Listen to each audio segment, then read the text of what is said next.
on a Monday. I'm your host, Joey Clark. Eddie Bader in the studio with me. How you doing, Eddie? Pretty good. How you doing, Joey? I'm doing all right. I'm doing just fine, as they might say. Doing just fine. Hey, fix your camera, thick boy. How that? Part of the thick boy nation. I like I that. ain't thick around here with my hair. Oh, you're looking all right today. You look handsome today. I'm just saying. Well, if you don't learn to actually take my compliments, it's going to be a bloodbath. I've heard, Joey. Because if there's one thing us right-wing nuts like is blood. And it's so much blood, it's a bloodbath. It's awesome. Like, we want blood on the streets, blood on the rocks, or isn't that an AC/DC song? Yeah. No, wait, is blood on the rocks? If you want blood, you got it, right? So everybody be careful, like, because when you start using language like that of bloodbath, Okay. You're asking for it. What are we asking for? A dictator, of course, you know. Oh, A dictator to violently take his vengeance. Are we just doing the dictator for the day? Oh, you can get a lot of blood in a day. I mean, that's what he wanted, just for a day, right? This is what we're supposed to be like, by the way. Oh. According to, if you like Trump, then, he uses this rhetoric. You want blood. Not really. Well, excuse me, I'm not like Senator Britt running for office. New blood. How many times did she say blood? By the way, you got Trump praising her at one of his rallies. I think it might have been the same one where Trump is talking about the bloodbath. It's going to be a bloodbath if I don't get elected. And one thing I find just absolutely absurd is, so let's go to this Twitter page here. This is the first thing you see here, Eddie, are the actual headlines from NBC News, okay, and from CBS News, and from Rolling Stone. They once, I guess, grabbed. What a terrible magazine. I know. I used to subscribe to that magazine. But NBC News says Trump says there will be a bloodbath if he loses the election. In Ohio rally, Trump says there will be a bloodbath if he loses. Rolling Stone, Trump says there will be a bloodbath in election. Okay. So what did Trump actually say? Good question. Yeah, I wonder, what did he actually say? Let's listen Mexico has taken, over a period of 30 years, 34% of the automobile manufacturing business in our country. Think of it, went to Mexico. China now is building a couple of massive plants where they're going to build the cars in Mexico and they think that... Wait, he's talking about cars? So far. Yeah, let's hear him out. I'm waiting for the blood. They're going to sell those cars into the United States with no tax at the border. Let me tell you something to China. If you're listening, President Xi, and you and I are friends, but he understands the way I deal, those big monster car manufacturing plants that you're building in Mexico right now, and you think you're going to get that, you're going to not hire Americans, and you're going to sell the cars to us now. We're going to put a 100% tariff on every single car that comes across the line. Okay. And you're not going to be able to sell those cars. I'm not hearing any blood here. No, not at all. Sounds like a good plan, though. Did we miss it? Let me back it up a little bit here. Okay, let's see if we can get some blood. And you're not going to be able to sell those cars. If I get elected, now if I don't get elected, it's going to be a bloodbath for the whole, that's going to be the least of it. It's going to be a bloodbath for the country. That'll be the least of it. But they're not going to sell those cars. They're building massive factories. A friend of mine. Really? He did say bloodbath. He did say bloodbath. He did. How did you take it? I don't think as the usual way people did. Yeah, as the way that, like a lot in corporate media. And if we're judging like who has the most blood on their hands, it is no contest when it comes to the corporate media and the U.S. government. No contest. There's 3 of them right there. It's spreading the hate too. Papers. Hate and division. No contest. Right. From the disinformation experts in corporate media. Nobody can even get close. No one can even touch what they're doing, but, well, you got to run with it. Yeah. And I'm amazed this is still effective, but this plays into their whole idea. He's a dictator, and he wants more insurrection and blood. So, for instance, He's even predicting a bloodbath. What does that mean? He's going to God, she's exact a still here. bloodbath? There's something wrong here. How no, it means we're going to be bleeding automotive manufacturing. That's what a working brain thinks. But she's been so shot up with stem cells and Botox that I don't think her brain works anymore. Or she's just that freaking evil. I don't think he was just talking about automotive. I think he's saying the United States in general. Yes. We're going to be bleeding out. Yeah. Jobs, Bled white. money. Yeah. Right. Oh, of course he would say bled white. What do you mean by white? That's how this reporting would go. Yeah, that's true. It's absolutely infuriating. But it's also wonderful to see that so many on, say, the X platform, Twitter, seeing right through it. Call her out. Calling it out in real time. But, you know, here's the problem. It's going to be, like, really bad. Like, maybe we're just off base. This is Trump's, like, coded message. Oh. Because, like, well, let's listen in. This is a montage of the corporate press. Again, has more blood on their hands than there is water to wash it off. Let's listen in. A second Donald Trump term look like? Well, he cannot be the next president. Right. Thank you, Liz Cheney. Because if he is... You can't imagine the things that he's going to do. Mexico. Oh, shut up. I'm Michael Cohen. I'm a sleazebag.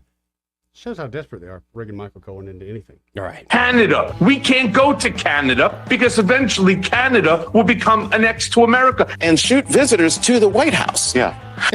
What? He's shooting visitors? Shoot visitors to the White House. Is that like a new sport? I can't even with these folks. It's absolutely amazing. Bring them to me so I can shoot them. Right. Wait, but I don't think it was just Trump who's used the term bloodbath before in his speech. I think, sure. you know, everyday people use the term. Let's listen in here.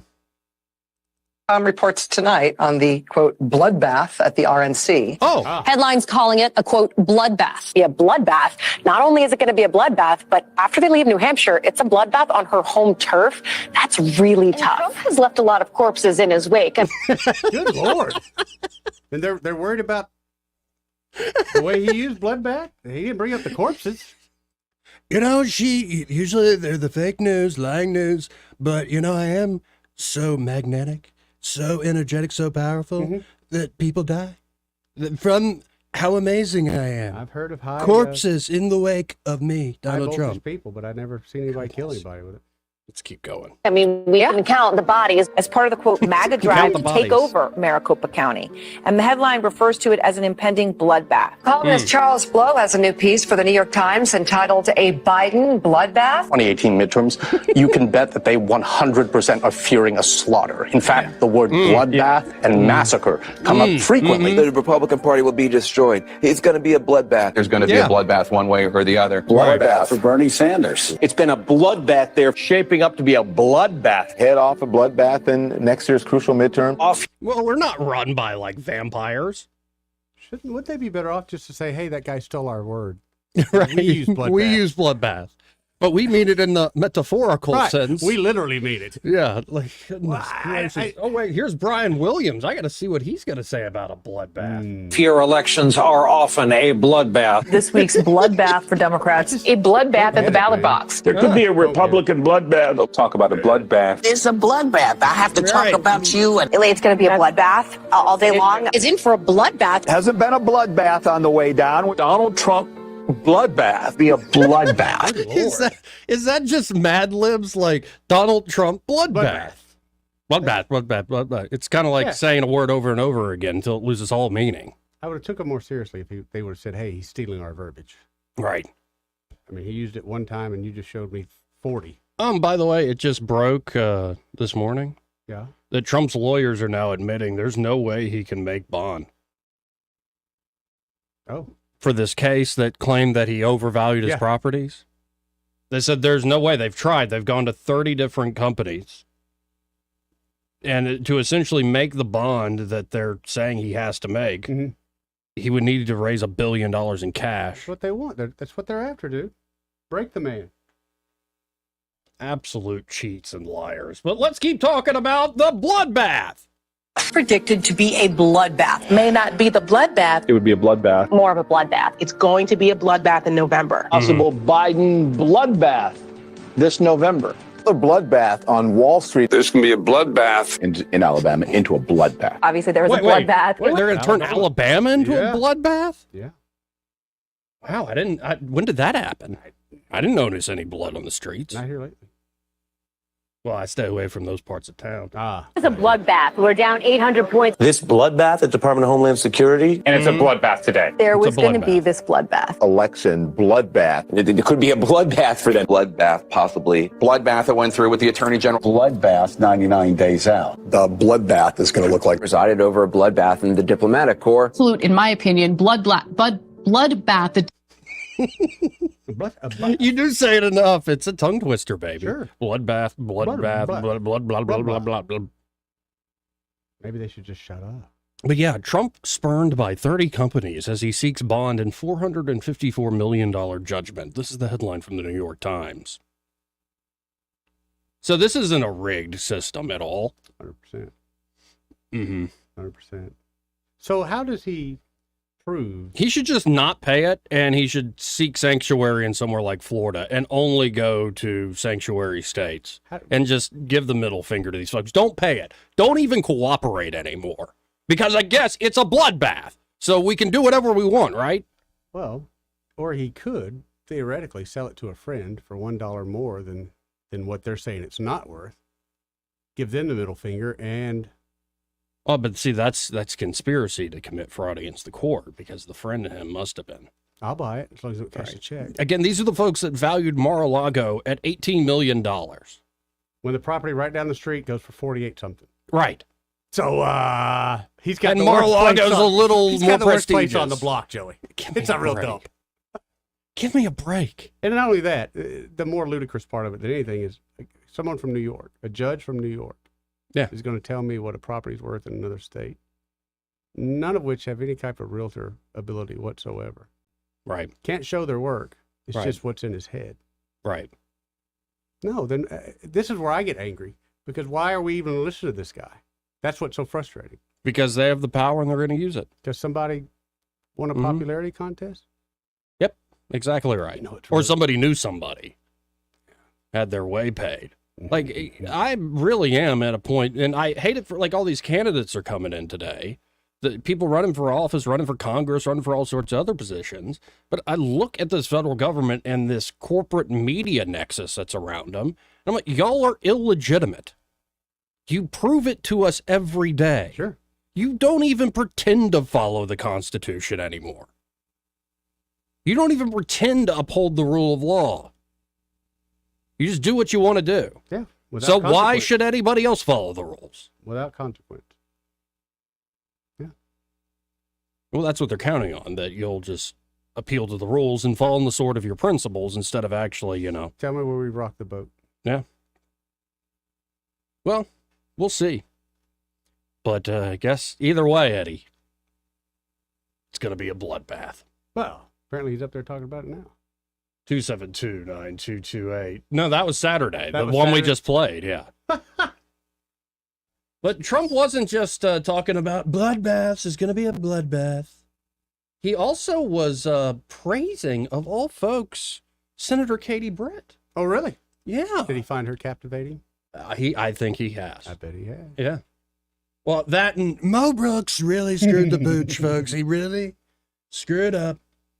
So here's Trump. Again, this is, I think, in that Ohio rally. And he tells this whole story about Mo Brooks and how Mo lost that election. Mr. President Trump, I was there. Yeah? This is a bloodbath of a story, meaning that you slaughtered the truth. What? You massacred the truth. Who are we talking about here?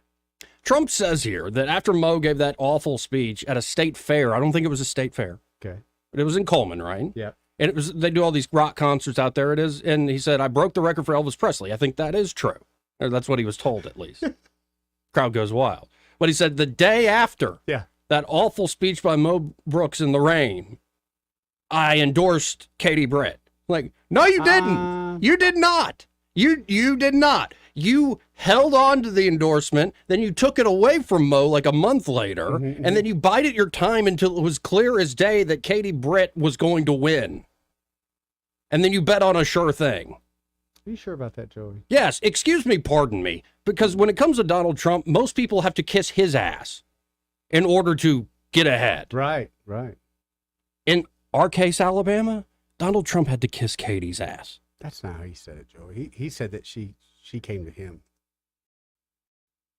And we had one in Alabama.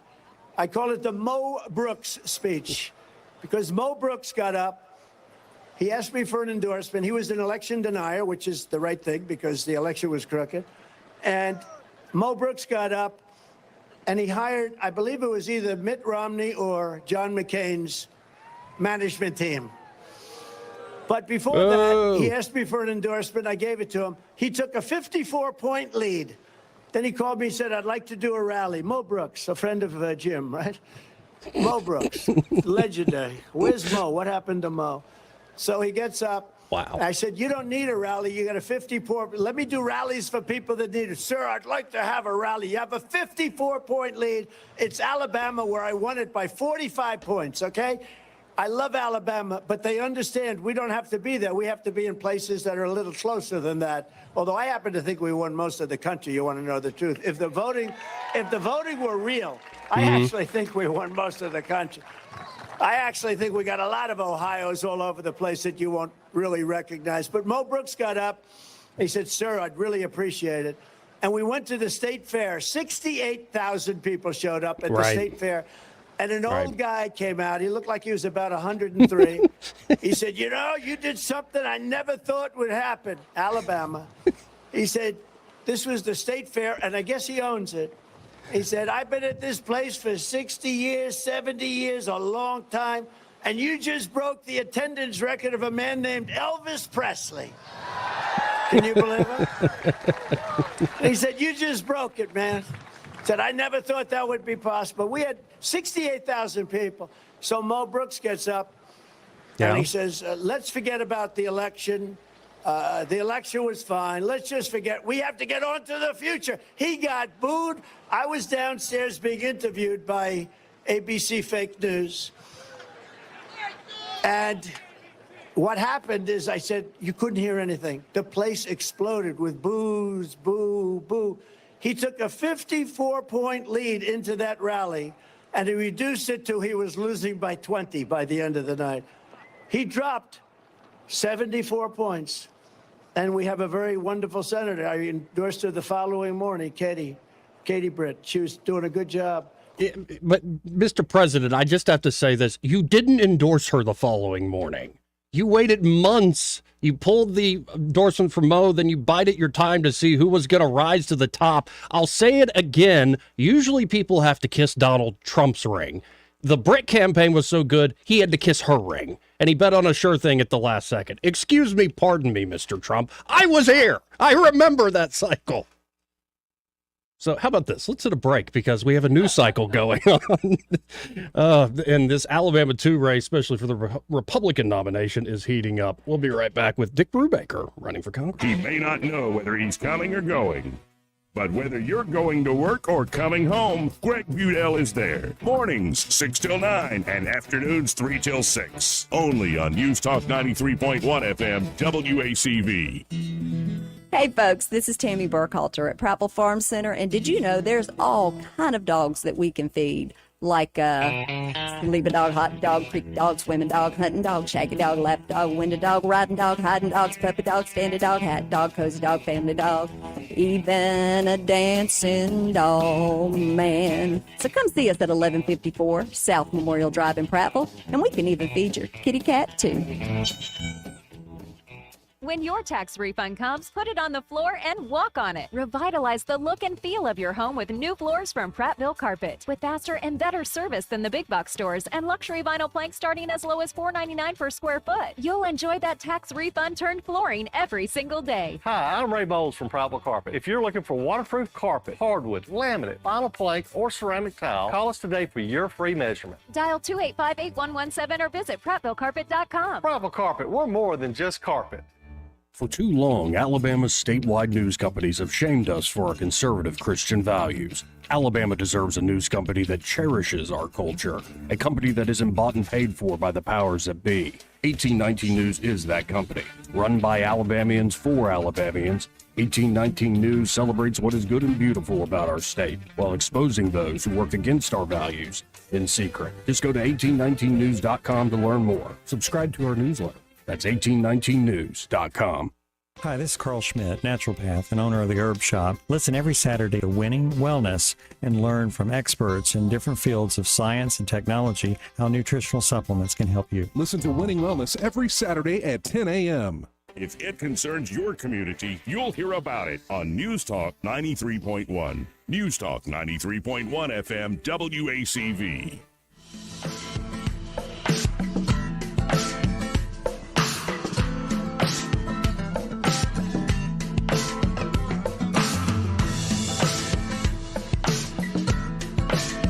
Joey Clark. Welcome back to News and Views in the afternoon. And as promised, we have right across the desk from me, Dick Brubaker. He's running for Congress in the brand new District 2. How you doing today? Man, I'm doing great. Got a little frog in my throat. It's spring allergy season, but I tell you, I've had a good day. Went to the at the John Hall store. You know, this weekend they had their big community crawfish boil, and that was a lot of fun. If you haven't made it out that way, you should go if you live out that way. It was a lot of fun. Well, and I love crawfish. Like a good crawfish boil is all right. Well, and also, you know, it was everybody that lived in Cecil seemed to be there. Okay. So it was fun. Well, let's start with how we kind of started the show. I don't know if you heard much of it. Like this is just another example of, I think, how silly or stupid this cycle is going to be. I'm not even necessarily talking about your race, but this bloodbath comment by Trump and how the media is spinning it up. Are you ready to go into that environment, Curly, in Washington, D.C.? Because it seems just like crazy town right now. Well, it is. And what we need is some Republicans who just choose not to participate. I mean, all this negative campaigning, trying to destroy other Republicans, it just is, it's not a strategy that's helped us. I mean, look at Congress right now. I mean, we have lost the Senate. We have a 6-vote margin in the House, which is the same as nearly nothing. And that's because not only is the country divided, Republicans are divided. And this, you're never going to get an even shake from this media. I listened to Trump's speech. He was talking about the economy. Matter of fact, last Thursday, I was in Mar-a-Lago. He was having all his economic people there, and I got invited, and Laffer was there, famous Laffer. Oh, yeah, our Laffer. Stephen Moore, people like that. It was really interesting. But he made that comment in the context of what's going on in big ticket retail, particularly the automobile industry. And they pull it out acting like he's calling for insurrection if he doesn't win the election. I mean, it's completely false. And anyone who takes the trouble to listen to his whole speech would see that. But CNN and ABC and NBC, they just count on the fact that people aren't going to do that. Right. And, you know, truth is everything. I mean, if you're going to go into public life, you ought to commit yourself to telling the truth about where you stand, right, and seeing if the people will trust you with office. But there's so much just lying going on that it is very, very dirty water to swim around in. And I'm not looking forward to that part of it. But we can't just abandon the country. People that still believe in the American values of this country and liberty, security, limited government, states' rights, all of that have got to get in. Because this is the country our grandchildren are going to live in. Yeah, well, and it doesn't look pretty when you look at all the problems ahead of us.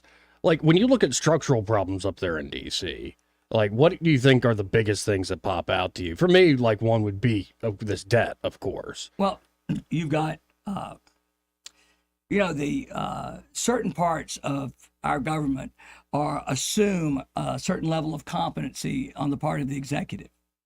And one of the structural problems, as you call it, is I have never seen a president or a party with a lack of a moral compass to the extent that the Biden administration has.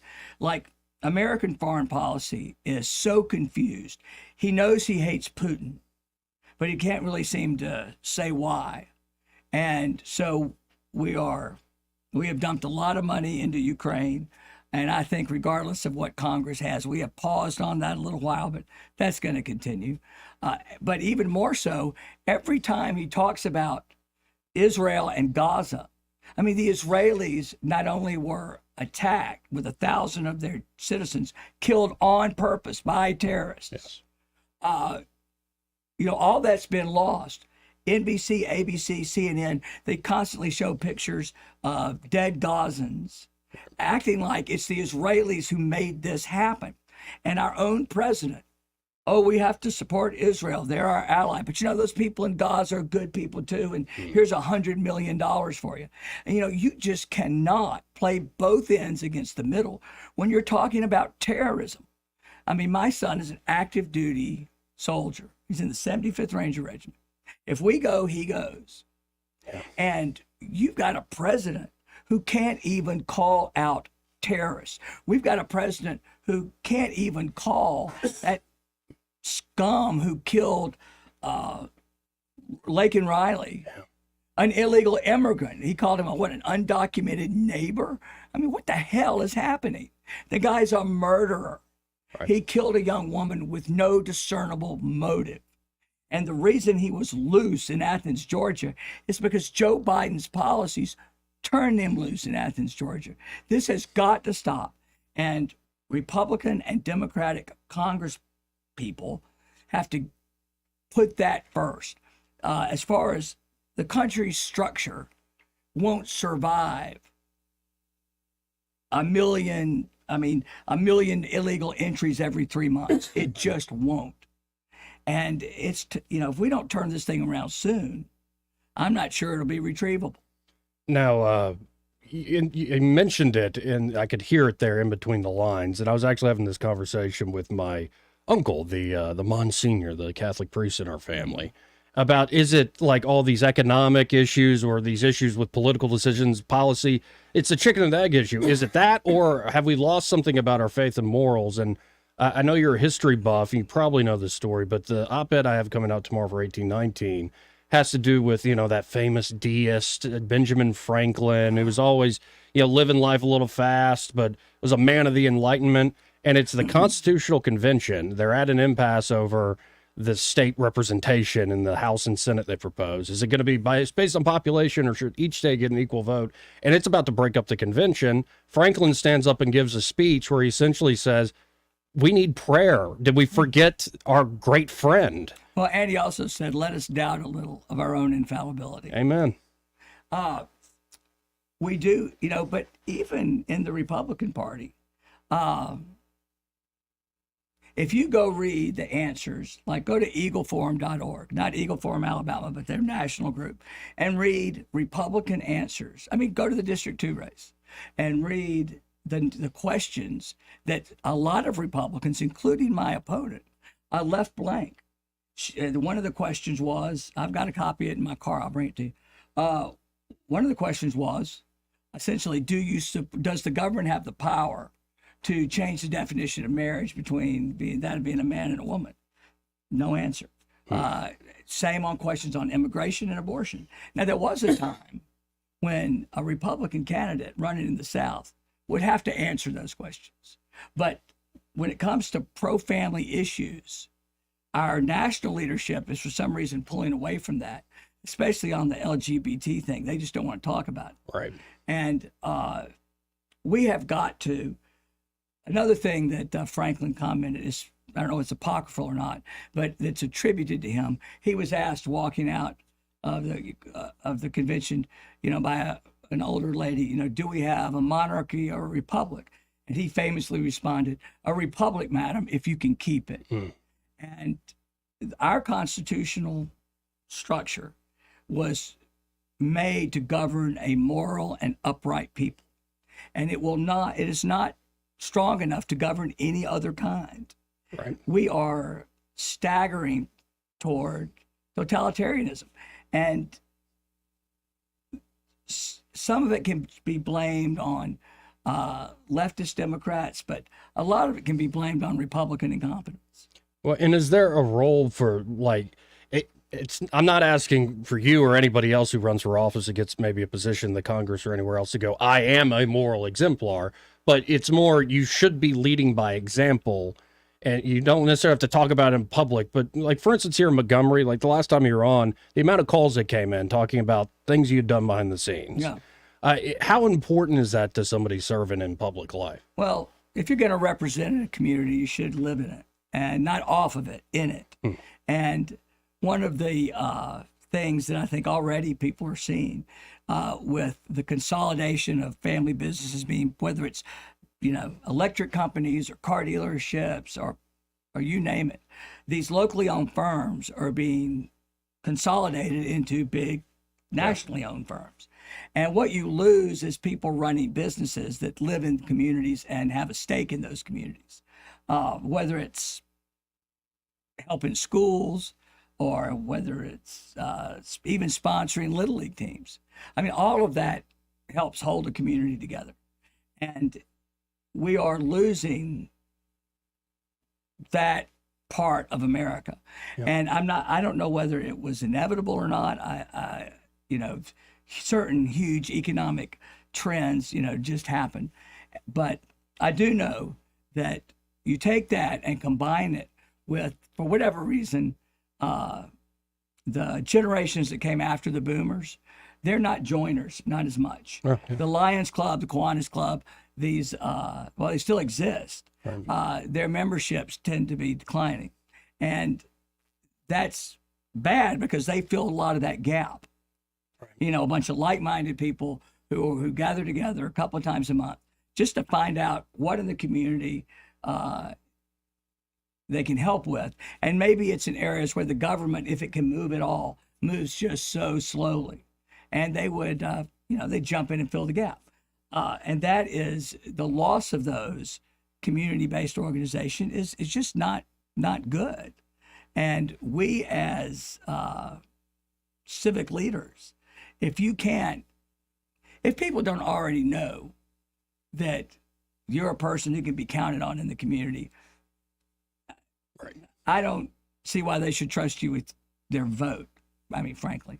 Well, and we got to hit a quick break here. We'll come back and more conversation here with Dick Brubaker. Before I hit this break, this part of the program brought to you by Montgomery Men's Health. And hey, fellas, there are two things as we get older that can happen. One is issues in the bedroom, like erectile dysfunction. Let's not sugarcoat it. It is what it is.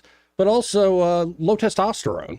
And in fact, there are a lot of guys, not just, getting into their 40s, 50s, and 60s who are walking around with low T. There are a lot of young men now who have low T. Doctors are even recommending part of your annual men's health routine should be getting your testosterone checked, even starting at the age of 18, because knowing whether you have low testosterone is huge in combating some issues. For instance, if you're feeling a lack of energy, drive, including sex drive, unwanted weight gain, loss of muscle mass, you're just always tired mentally and physically, like you're walking through life in a fog.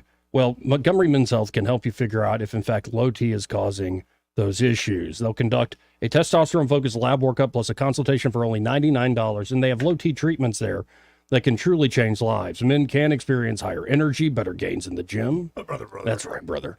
Better mental clarity, improved sleep patterns, a faster metabolism. You usually even notice an increased libido, and ain't nothing wrong with that. So you can actually book the same day that you call. Guys, it's time to feel amazing and hit your goals this year. That number, 440-3663. That's 440-3663. Or go to MontgomeryMen'sHealth.com to book your appointment today. Want to carry News Talk in your pocket? Download the News Talk 93.1 app from the App Store. Available on iPhone and Android. Never miss a moment. Download now.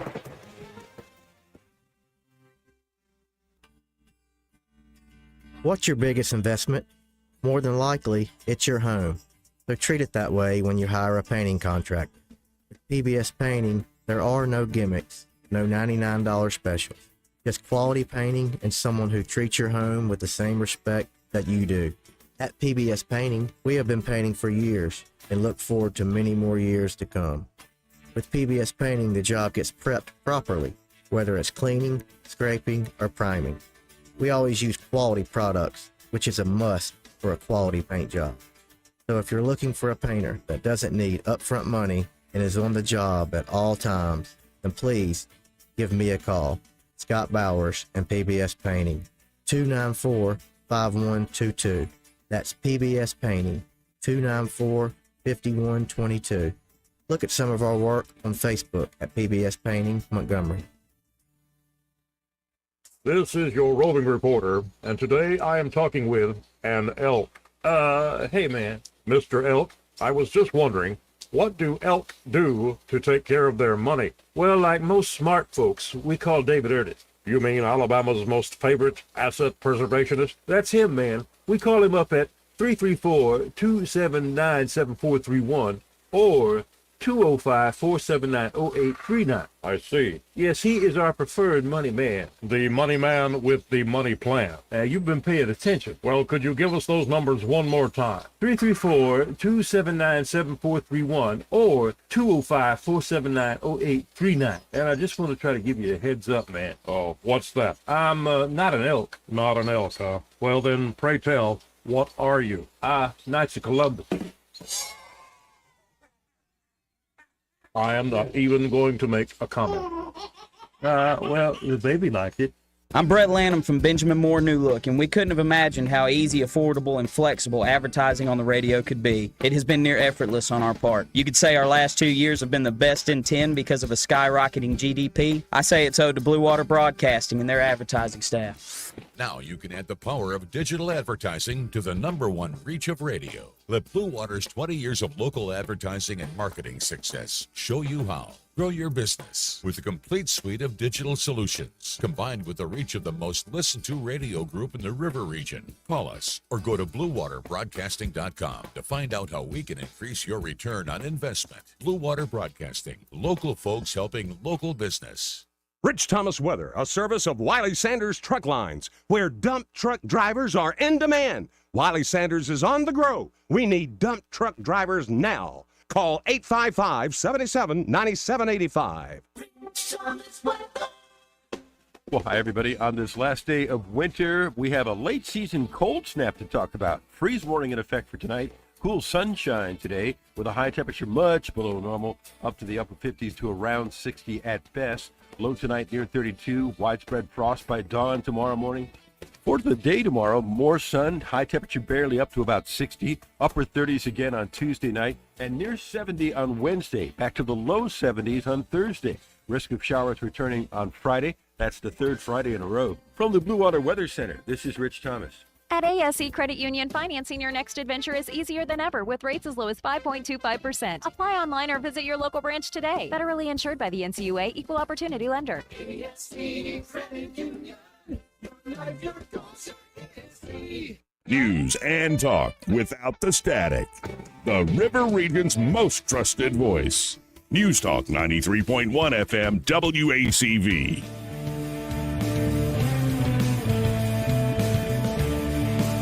Joey Clark. Welcome back to News and Views in the afternoon. We are here continuing our conversation with Dick Brubaker. He is a candidate running for Congress here in the brand new Alabama 2 district. So, a little bit of hay has been made out of taxes. Like, I think your opponent said you've supported raising taxes. Oh, this is where it's tempted for me to go negative. I mean, if we want to talk about people's past, let's go. But on the, it's pretty good that as long as I was in politics over 20 years, 12 years as elected, others working for governors and are working for education groups, that they have to go all the way back to 2003 to find a vote they can lie about. That's pretty good. But that was the Bob Riley's Amendment 1. Oh, yeah. Now, there are 14. Here's the part they leave out. Yes, I voted to put it on the ballot. There was a Democrat majority in the chamber in 2003, and I did vote to put it on the ballot. But there were 14 individual tax bills that made that package up. I voted against 13 of them. The only one I voted for was the cigarette tax. My dad had just been diagnosed with lymphoma from smoking. I was a little mad at tobacco companies. Understandable. But for those 13, I actually voted no on the actual taxes. But I did vote to put it on the ballot along with every other Republican in the chamber except one, I think, maybe two. But anyway, it was 2003. Okay. And the other one she gets after me about in her negative ad, the second, she gets after me for two things. One is, oh, you criticized Donald Trump over the tariffs. You better believe it. It would have, Airbus, it would have increased if those tariffs that had been passed in their original form. And the BCA and the Port Authority, they were begging every elected official, just make as much noise as you can. It would have increased those air tankers, air-to-air refueling planes, $10 million per Airbus plane. Would have unemployed all those people at that factory. Hyundai, any of these transplants that import parts, it was taxing those imported parts that go into Hyundais or Kias or Airbus planes as if they were end user items. Oh, yeah. Now, Dick Shelby and our people in Congress, got to the president, and by the time it actually made it to Congress, it had been changed. But your job is to squeal when you've been hit. Right. I mean, and if we hadn't been willing to say, now, wait a minute, I voted for you and you're my president, but that right there is not good for Alabama. Oh, yeah, and we were a net exporter of auto, and you needed all those inputs to order to export. Well, it didn't make any differentiation between a transplant building cars in Mobile, building ships in planes in Mobile, or cars in Montgomery, from just an imported item that goes straight to the shelf. Oh, you're right. But so that's what we got fixed. So it didn't. Airbus could continue on like they were used to, so could Hyundai. And the other thing is, and I wasn't in the legislature when that happened. This was in 2020. I did support the local school tax because you got to remember, now I was not a legislator. The commanding officer of Maxwell had just come before. You probably the newspaper wrote about it and told Montgomery, if you guys don't get serious about fixing these schools, we're going to pull the base out of here. I remember, yeah. Yeah, and so, and just to show us they weren't kidding, the next year they shut down the NCO Academy at Maxwell Gunnery and moved it to another base. Just to make sure the people of Montgomery knew that we were really not kidding this time, guys. Right. So, yeah, as a guy that owned a car dealership, I voted to do what I could to keep one of the largest employers in the county. But, but that's politics. If you want to make stuff up, you can. Well, but now going forward, and when you look at the federal level, would you pledge no new taxes, or would you? I think a better pledge is I'm going to try to cut taxes. Oh yeah, that's what has to be done. If you want to cut taxes, the way to do it is to start shutting down bureaucracies that never should have been there in the first place. Yes. The Department of Education, the U.S. Department of Education, is the most obvious choice since Jimmy Carter formed it. The quality and state of American public education has been going downhill. And if you want to know where all the bad ideas about interjecting gender politics and LGBT politics into school curriculums, those curriculums aren't being written at the state level. Right. They're being written in Washington by the U.S. Department of Education. And we could close that bureaucracy and just block grant the money to the states based on how many public school students they have. I mean, they can't point to anything they've done that has made public education in Montgomery, Alabama, or Mobile, or in Chickasaw any better. But they do spend a lot of money.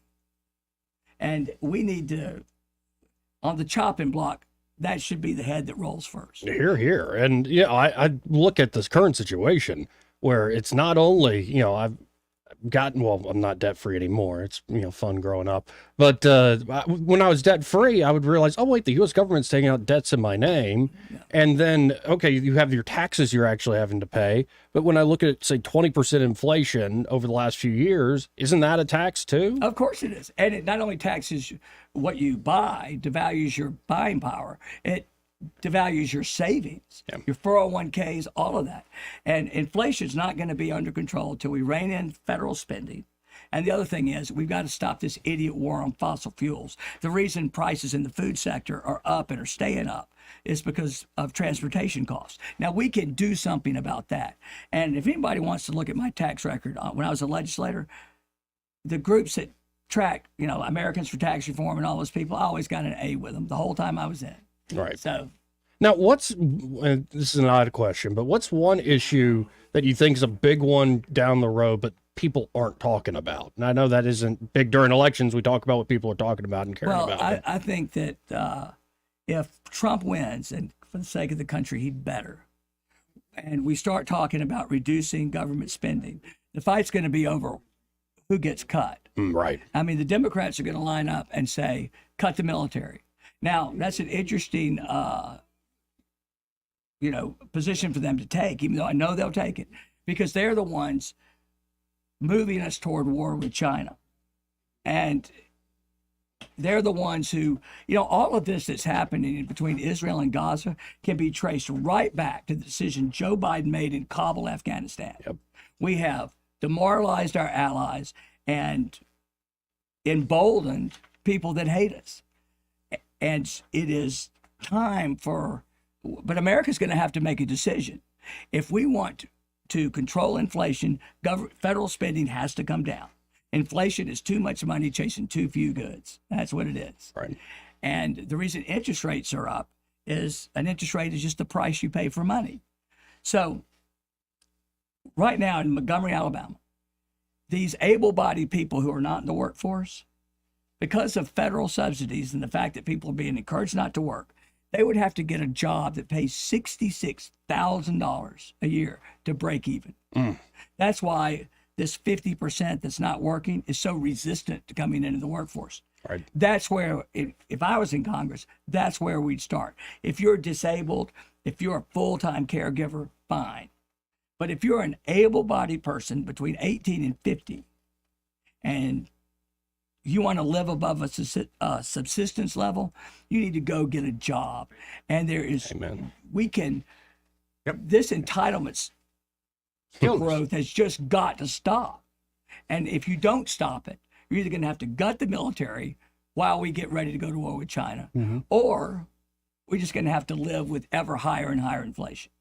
And I worry, you said so much there. For one, you brought up, I just want to underline for the audience, and I've mentioned this to both senators, is you think BRAC decisions, base reassignment decisions, were tough in good times. Oh, yeah. And God bless Richard Shelby in those good times. But if we're going to go to bad times where we do have to tighten up a little bit, that's going to be a whole other ball of wax. And it would take, I'd imagine, the whole delegation working together on something like that. And the thing about what makes Maxwell vulnerable is the fact that, it used to have some flying missions, and now it doesn't, not permanent flying missions. And so what it is a college. It's the College of the Air Force, both for enlisted and for officers. Now, that's a great school to have, but it also makes it easier to move. And that's what really concerns me. That's why the city finally is offering all of these options to military families when they come in now. I mean, you want to go to the magnet program, you're in. You want to go to, like the Brubaker Technology Magnet, go there.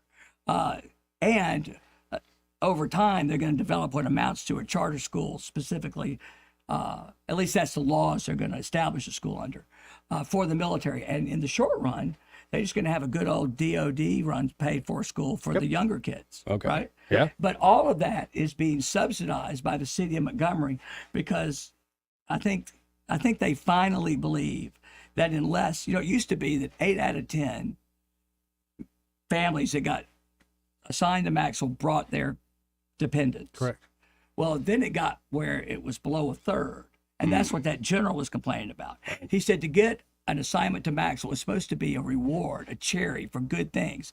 But because of your schools, it's like a hardship assignment. Right. And we're not going to tolerate that anymore. So you've got to either give our families more choices in education, or you've got to improve your schools overall, but you'd better do something quick.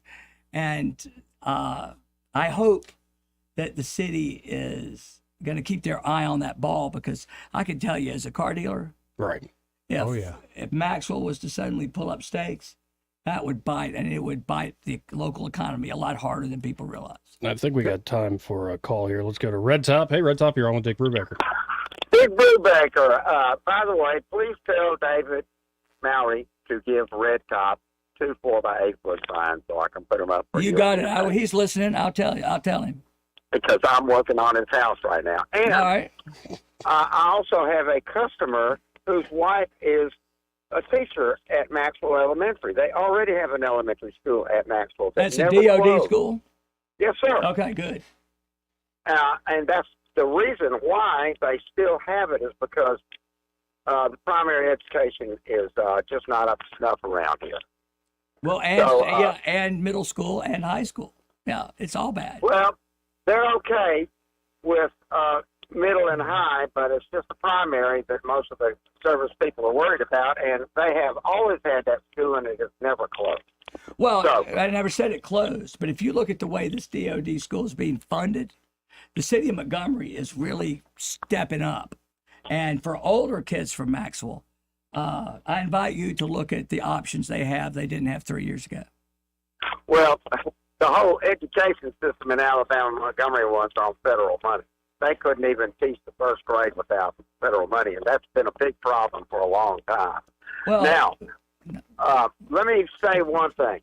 Yeah. My dollar is worth 50 cents at the most in comparison to what it was 4 years ago.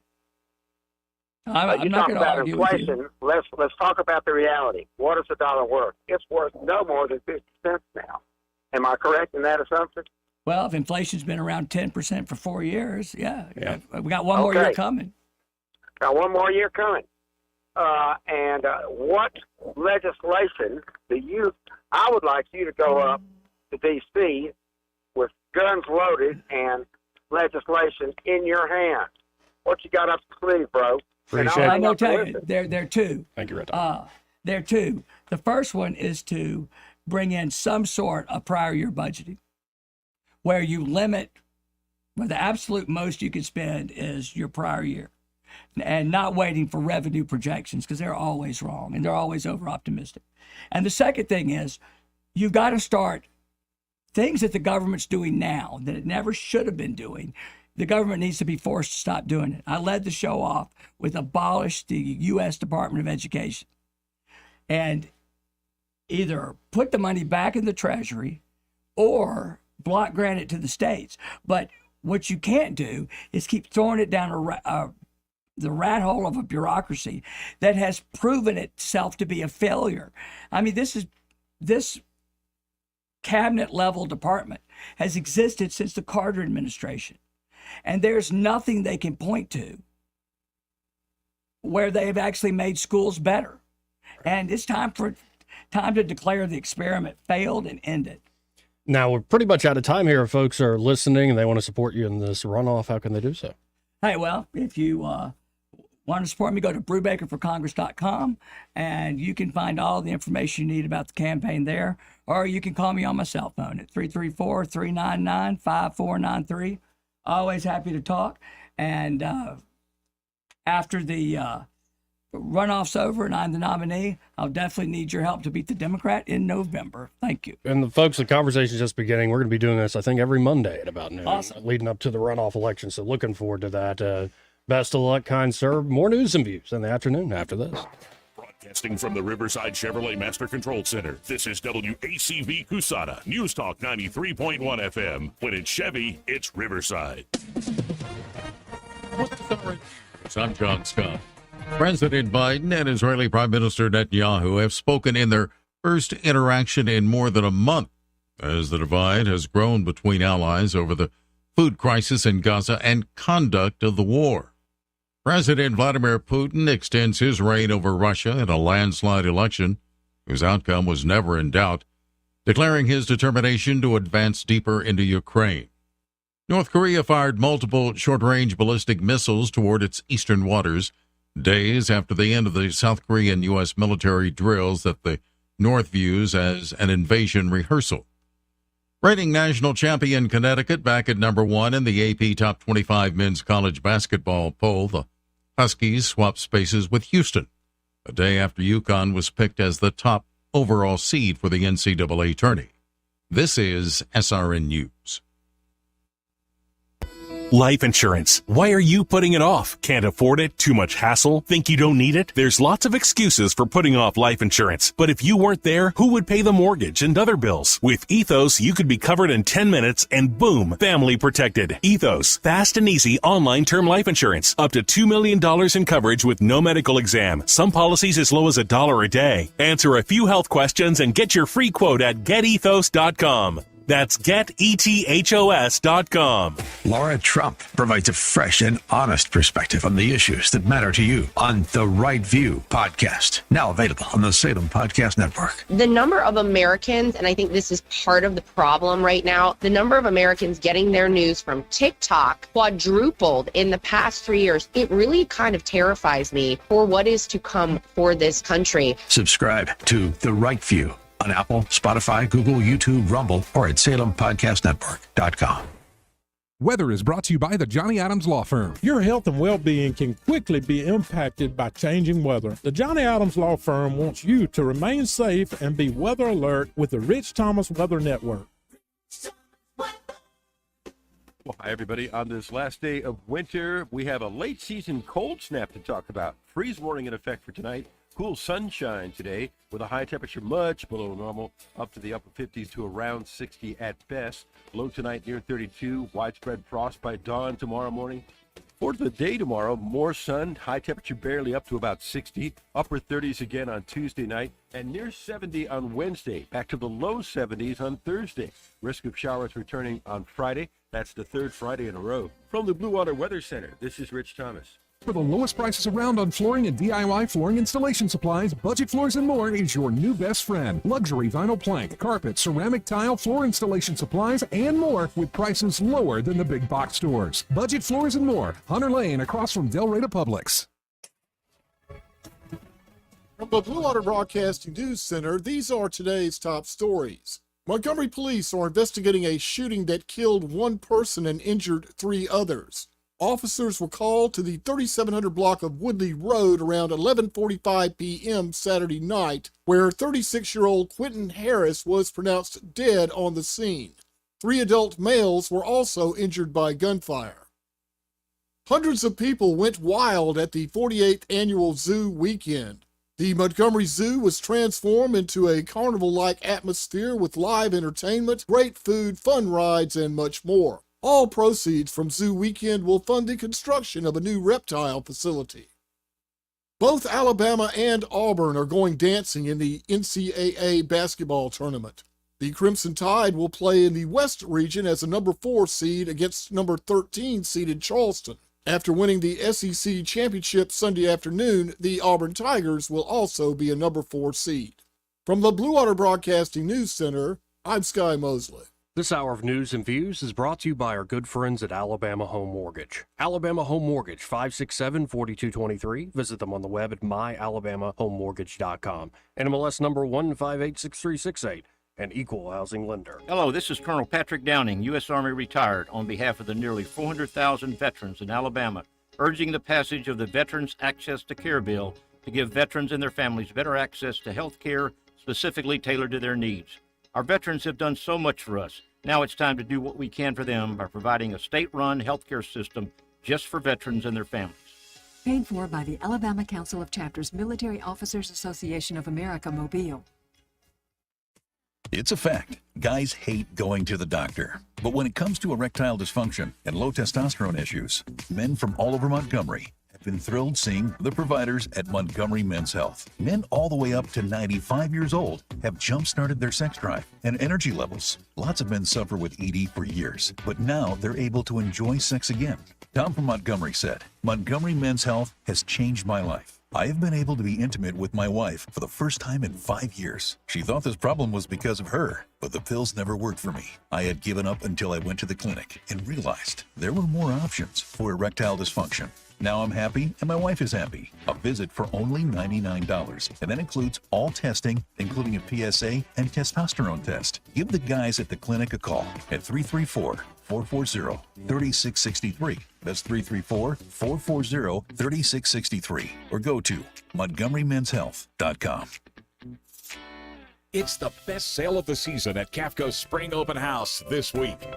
Save on home decor, floral supplies, and gifts, or find inspiration for your home in our new spring merchandise. Visit daily for door prices, new deals, and surprises throughout the store. Saturday, enjoy music by Brian Brantley 11 to 1. And stay for our designer demonstrations at 1. Shop our spring open house for huge savings on our already low outlet pricing this week, 9 to 5 p.m. at Cafco Outlet, located on the Wetumpka Highway. The views and opinions of the following program are solely those of the host and other contributors. These do not necessarily represent those of Liberty Acquisitions 825, Blue Water Broadcasting, its management, staff, or any advertisers.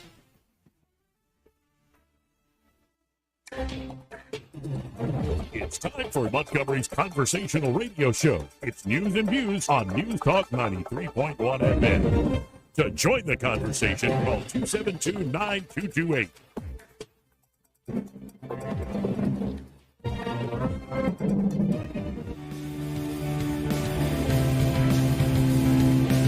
Joey Clark. Welcome back to News and Views in the afternoon. I'm Joey, he's Eddie. And, well, like I said, District 2, it's heating up this race in particular for the Republican nomination. Caroline Dobson will be joining us at 2 o'clock. But on the phone now, we have Angela Shepard. She's been fighting for voter integrity in this state now for a year or two, if memory serves me right. Angela, how you doing this afternoon? I'm good. Thank you so much, Joey, for having me.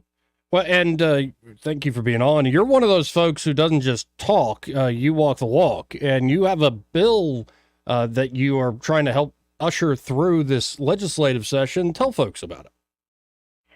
Yeah, so it's HB 259, and it's a post-election audit bill that we have. We actually brought in last session, kind of towards the end. We did get it voted out of committee unanimously, but then we kind of ran out of time. And so we, Representative Debbie Wood is the sponsor of the bill, and we, again, it's HB 259, and actually it's going to be in the Ways and Means General Fund tomorrow. We're on the agenda at 12:30 tomorrow. So what does this bill practically do? So pretty much Alabama is one of the last states to implement some sort of post-election audit. I don't know if you remember back when Merrill passed a pilot audit for the November 22 election. And so what we did is we sort of looked at that pilot audit and then some other states and how they do post-election audits and put together a bill that we thought was really good. And what it pretty much does is allows, we think, for just more integrity and accuracy and transparency in our elections as we look at the tabulators that we're using up against the ballots themselves. And so it did change a little bit from the last session. We've had meetings and lots of meetings with probate judges and all of the people that are involved within elections. And so we think we have a pretty good bill here, but, you know, we need it to come out of committee tomorrow, which would be huge. So now, what do you, I know you're very hopeful, but what do you think the chances are? Do you foresee any roadblocks? Well, you know, there's always roadblocks, and I would say this, you know, this legislative process is not an easy one. And, you know, most bills, when they are introduced, don't typically come out the same way they went in. And so, you know, with that comes some amendments, potentially some substitutions and things like that. And, you know, and things like that. So we are just, you know, that's what we're trying to focus on and to make it to be the best it can be. But we do know there might be some hurdles and things like that along the way. But, you know. Now, if folks are out there listening and they really support this and want to help you out with this, is there a way they could easily call their legislators, or who, you know, how do folks help out here? So actually, we have a website, Patriots First, AL.US. They can go onto that, and we have action alerts that are on that. But we also have a Facebook page that that you can go to, Patriots First Alabama, and on that the action alerts are always up to date. I also have a website called Voters for Election Integrity. You can go onto that. On that, you can kind of see kind of what got me started in this with the ballot video of copied ballots and that kind of thing. And there's an interview there with Emerald Robinson that kind of gives a little bit more detail. But I would say this real quick: the difference in the bill from this time to last time, it did go down as far as precincts. That was something that we got a little bit of pushback as far as percentages and things. And again, this is not like the perfect bill by any means, but it is a good bill, and we feel like it's a good bill. We've had to make changes that we feel will strengthen the bill, and that moving forward, we can make a difference in Alabama. I mean, you're talking about not just amending a current statute, but you're actually creating law for elections, and it's tough, but we feel very strongly with this bill, and we just hope to get the support behind us to see it do it, to fulfill this, to get this on the books.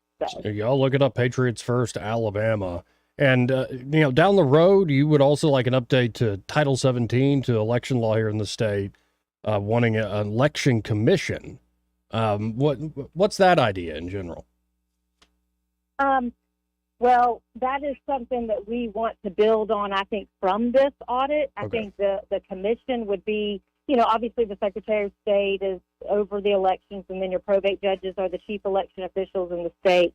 But it would be, we think it would be great to also, our counties, certain ones are really large, and some of them already, like Montgomery County, actually already have like a separate building. They have full-time staff that are year-round in elections, and that would, it's kind of like an election commission, but that is definitely something we want to build on moving forward, is to look into that. What would that look like? And it would be bipartisan, and who would sit on that, and how would we really form that? But I think it's important moving forward for people to have secure, to be, secure in our elections and to, our turnout, and have confidence again, because, we had such a low turnout, even this last primary, and it's just, I think it's like 21.88 or something like that, So I just think, people have lost confidence in voting, or they've been, they're just apathetic, whatever it is. But we need to change that.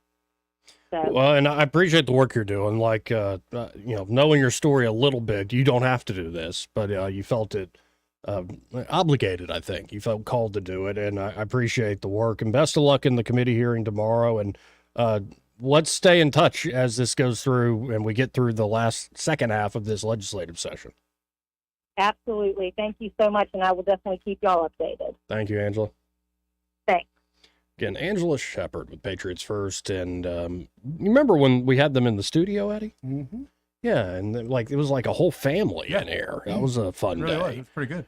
And it's great to see folks who, were not really that involved in politics get involved and then realize, we have to get even more involved in order to assure certain things. I remember they're a little bit younger than me, but again, they thought people were doing stuff right.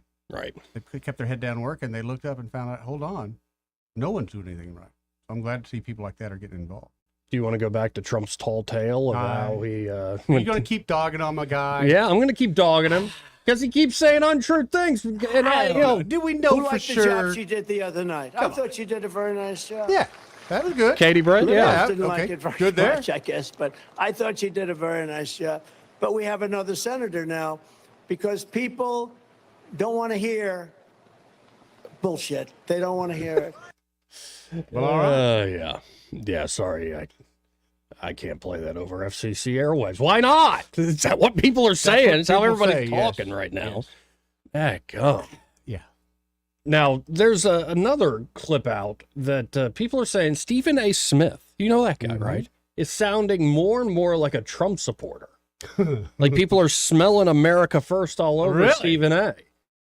Now I would love to hear him respond to that. Yeah. Because I'm sure if he is America First, he'll have something to say about that. He'll dispel some rumors, I think. But let's listen in to Stephen A. Always fun checking in on him. Democrats' anti-Trump lawfare, written by Daniel Henninger, spoke of how most Americans believe the rule of law is better than the law of the jungle, but how that could change. According to Henninger, the newest buzzword in politics is lawfare, or using the legal system as a weapon against a political opponent.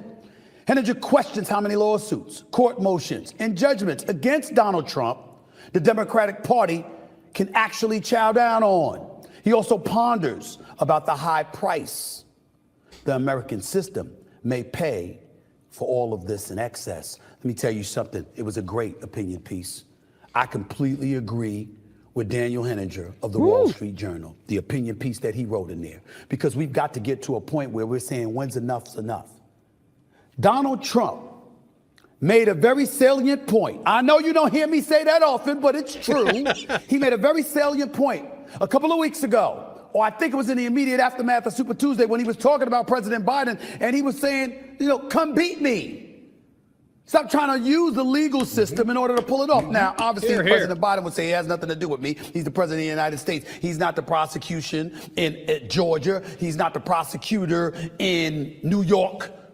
Okay, he has nothing to do with those things. So he may say, maybe it's true. But I find it very, very difficult to believe that everybody on the Democratic side is innocent. I mean, when you look at the inordinate amount of charges that are coming Trump's way, I mean, when is enough's enough? E. Jean Carroll awarded $83.3 million in a defamation suit against Trump. Okay? By the way, New York judge Arthur Egeron ordered Trump to pay a total of $450 million in a civil fraud trial over valuations of his net worth. New York State Attorney Letitia James says if the massive bond isn't posted, she'll seize Mr. Trump's New York buildings. This is according to the article in the Wall Street Journal. Well, and folks, the news that broke this morning is that Trump and team are having trouble, finding the money to do that. So they're just going to seize properties now after coming up with some cockamamie legal scheme about how you should value properties, even though it defied basic business sense. And you don't have to be a big real estate magnate to understand it. You just need to understand markets a little bit. They can do this to him. They'll do it to anybody. And the reason they're doing it to him is he actually is showing daylight. Right. But, man, I don't think it's like, we're guessing if Stephen A. Smith is America first. I think, honestly, I'm willing to believe he's not America first. He's just tired of the BS like so many other people. I think that has a lot to do with it, right? That's exactly it. And people are finally seeing calling through it out. Yeah. Calling it out for what it is because they see no change coming in the future. Right. Let's go to Mr. Pink. Hey, Mr. Pink, how you doing this afternoon?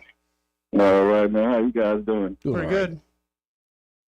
Yeah, man. I hear little Stephen A. I think a lot of Democrats feel like we're tired of being put in the box. So we like to say stuff that's just not conventional to let you know that you just can't put us all in the box, But we do love our guns. We do love our children, our family, God, and pretty much everything else you love, Right. But with Donald Trump, it's a fight. And as they say in the rap lyrics, if it's up, then it's stuck. Like, we can't put this genie back in the bottle, man. And we knew that years ago, so we just got to let it play out. Amen. Yeah, and let's get to Election Day. I mean, who knows what's going to come up next?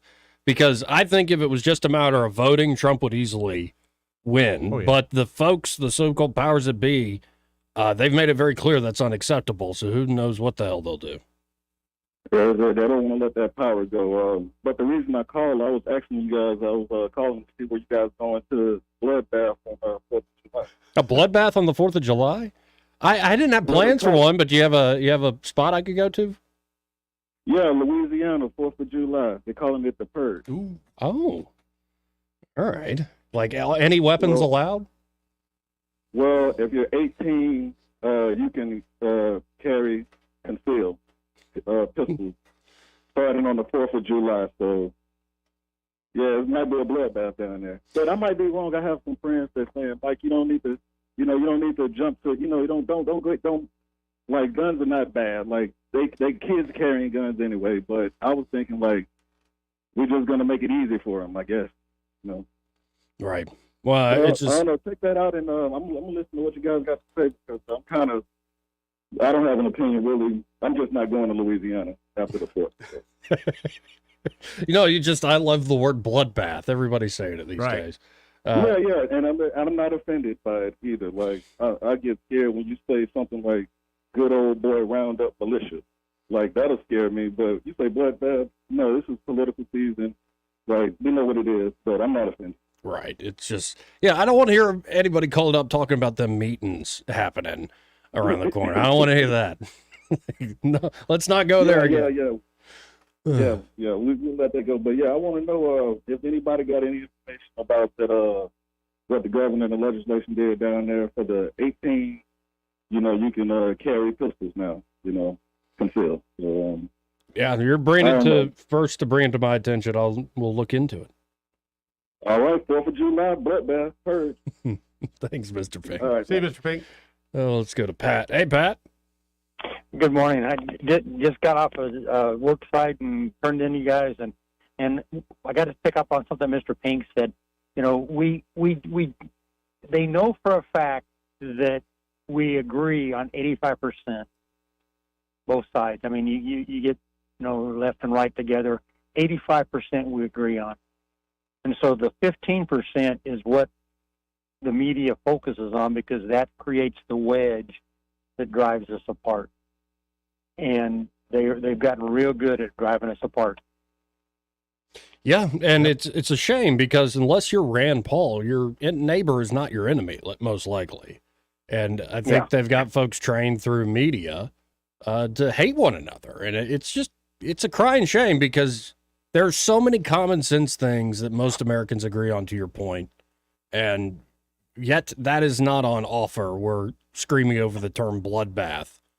It's, liars and their lies. It's just, it's absurd. I mean, Eddie's heard my rants off air. Like, there are literally days where I look at Twitter and I'm like, let's just giant meteor 2024. Bring it. None of us deserve this, the way things are going. And I think that frustration is, to your point, by design. Yep. So you all have a blessed day. You too, Pat. 272-9228. I love that. Everybody getting along. Can we all get along? No. No, we're not allowed? No.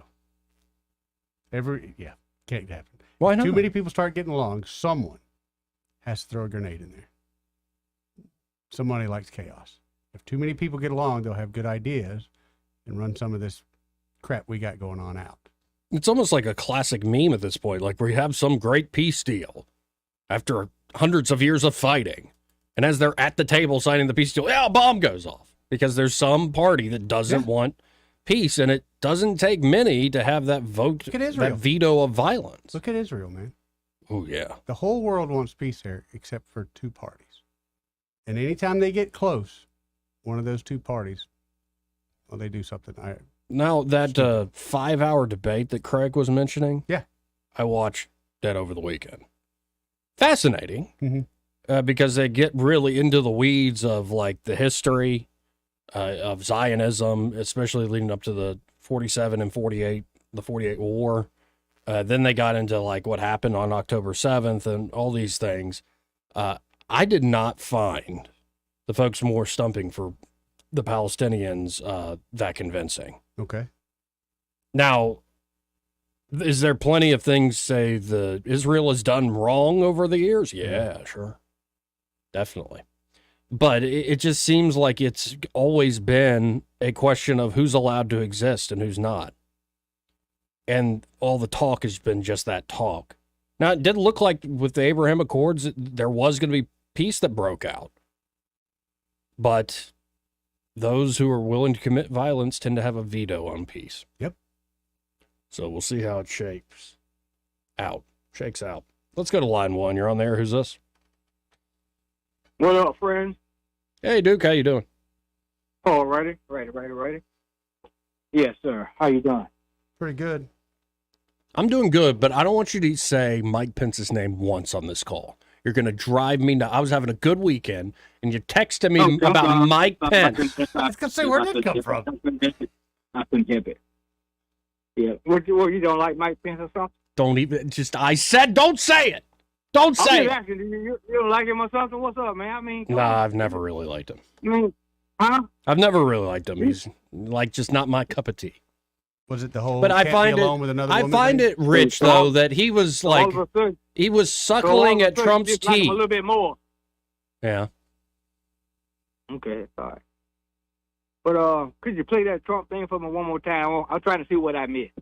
Can you play it? You got a second to play it for me? What Trump thing? You know, the blood bank stuff. The bloodbath. Yeah. You want to hear more about the bloodbath? I want to hear the whole comment, whether we talked about the cars and that whole part you played earlier. Yeah, we can talk about the bloodbath if you want. Yeah, play that for me. I play that for me. I want to see what I missed, and I can tell you what happened. 30 years, 34% of the automobile manufacturing business in our country, think of it, went to Mexico.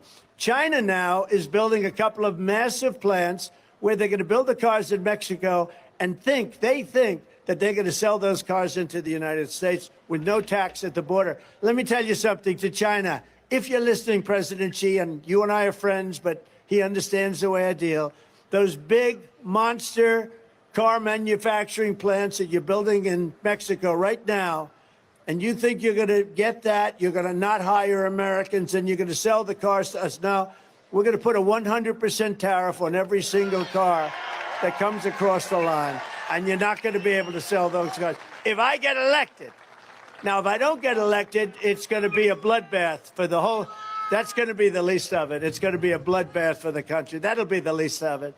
But they're not going to sell those cars. They're building massive factories. A friend of mine. Yeah, so that's very threatening, right? Okay. So, you know as well as I know, I've been listening to Donna from Queens for a little while now. Mm-hmm. He be all over the place, like, I do that sometimes, so that's reason I can speak on it. See, but he was talking about the cars for a few minutes. Then he talks about election. Then he said, if I don't get elected, he threw that in there. See, he caught y'all off guard on that one. He threw that in there. Then he bounced back to the car at the end. Yeah, in the context of the car conversation. Right. No, but he did that. That's how he do. Trump say what's on his mind. When have he stopped saying what's on his mind? Tell the judge that she's not good looking. Keep on. That deal with this lady. They tell him to shut up. He ain't gonna shut up. So he feel like it. So they come behind. Wait. So what do you think he meant by? What do you think he meant by bloodbath? People try to. What do you think he meant by bloodbath? Well, since my little, what they call that, half a BB brain of mine, can't think that far out, but gonna use common sense on that. What the hell you think he mean? What you think it means, sir? I think it means it's going to be a bloodbath in car manufacturing in the United States. Oh, yeah, okay. And in the economy at large. Which one of my ears you want me to stick to? Yeah, and also all the bloodletting. It's just.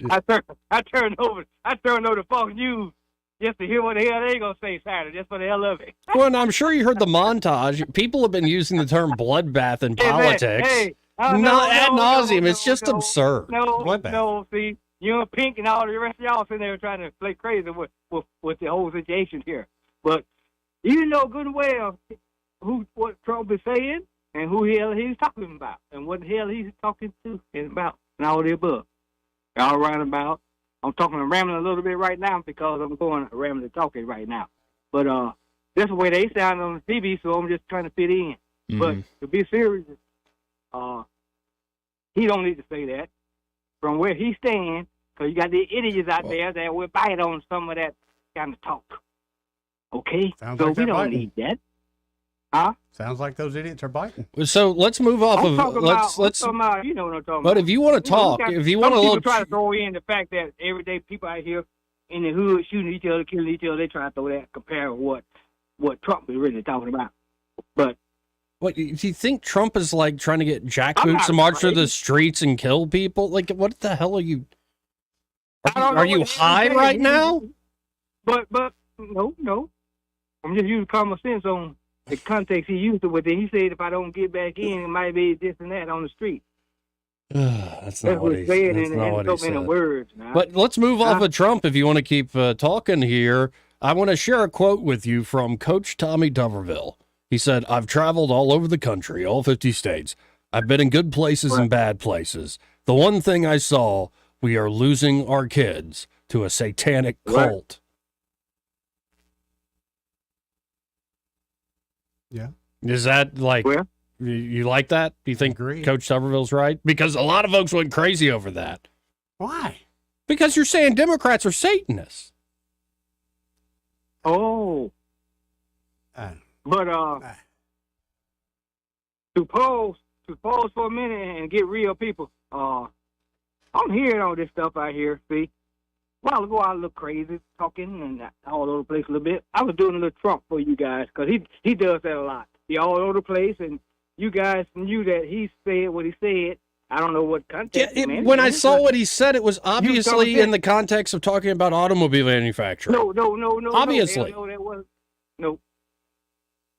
But he said, why say? It's like the fine people hoax. It's like so much. He said, if I don't get elected. Right, in the context of if like, you don't get elected, China's going to own us. Yes. China's going to own us with auto manufacturing with all these factories they're building in Mexico. He first said I got to get elected. Then he said, Are you trolling me? Are you this dumb? Are you this? Go away. You're worse than Mike Pence.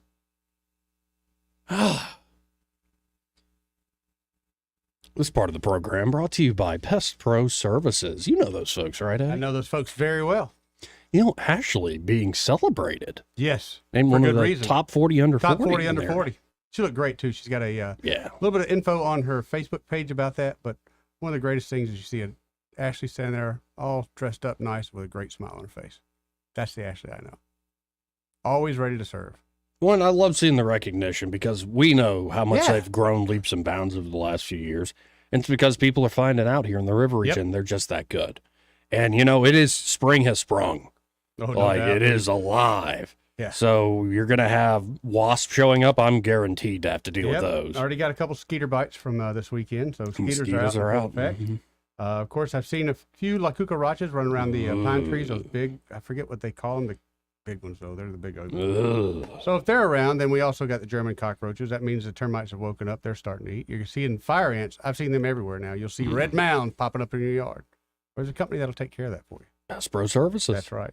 You need to call them. To me, they're the best in town. 265-9990. That's 265-9990. Or you can always go to ppsriverregion.com or just search Pest Pro Services on the Book of Faces. And they're always talking about like tips and tricks and community events there on the Facebook page. Exactly. So it's a great page to like. And you know, maybe you've got a simple startup job, like you want a termite inspection done by Pest Pro, but what you're going to find is you want to make them your everyday pest control company. And be sure when you call them up, when you get in touch, to tell them that you heard about them here from Joey and Eddie, those fellas on the radio. He may not know whether he's coming or going, but whether you're going to work or coming home, Greg Budell is there. Mornings 6 till 9 and afternoons 3 till 6. Only on News Talk 93.1 FM WACV. Hi, this is Bo Goodson from the Goodson Group. Have you ever considered turning your home into a rental and build wealth at the same time? People throughout the river region are doing that right now. By investing wisely in the right property or turning your current home into a rental is the secret. Hiring a property manager to professionally manage your property is the way to prosperity. Our company does all of the advertising, personally showing prospective tenants, does a thorough background check and credit report before moving forward. Over 15 critical services are provided to our clients in protecting the asset, but also providing the best residence in your home possible. Collecting rent on time and frequent inspections help landlords feel better about renting their house, and to provide clean, well-kept homes that anybody would be proud to call home. For a complete list of property management services, call Bo Goodson at the Goodson Group at 221-2883 or 551-0225. Sweetheart? Yeah? Well, I've been thinking, I'm tired of this house. What? You want to move? Yeah, but we'd have to do some updating, to get top dollar.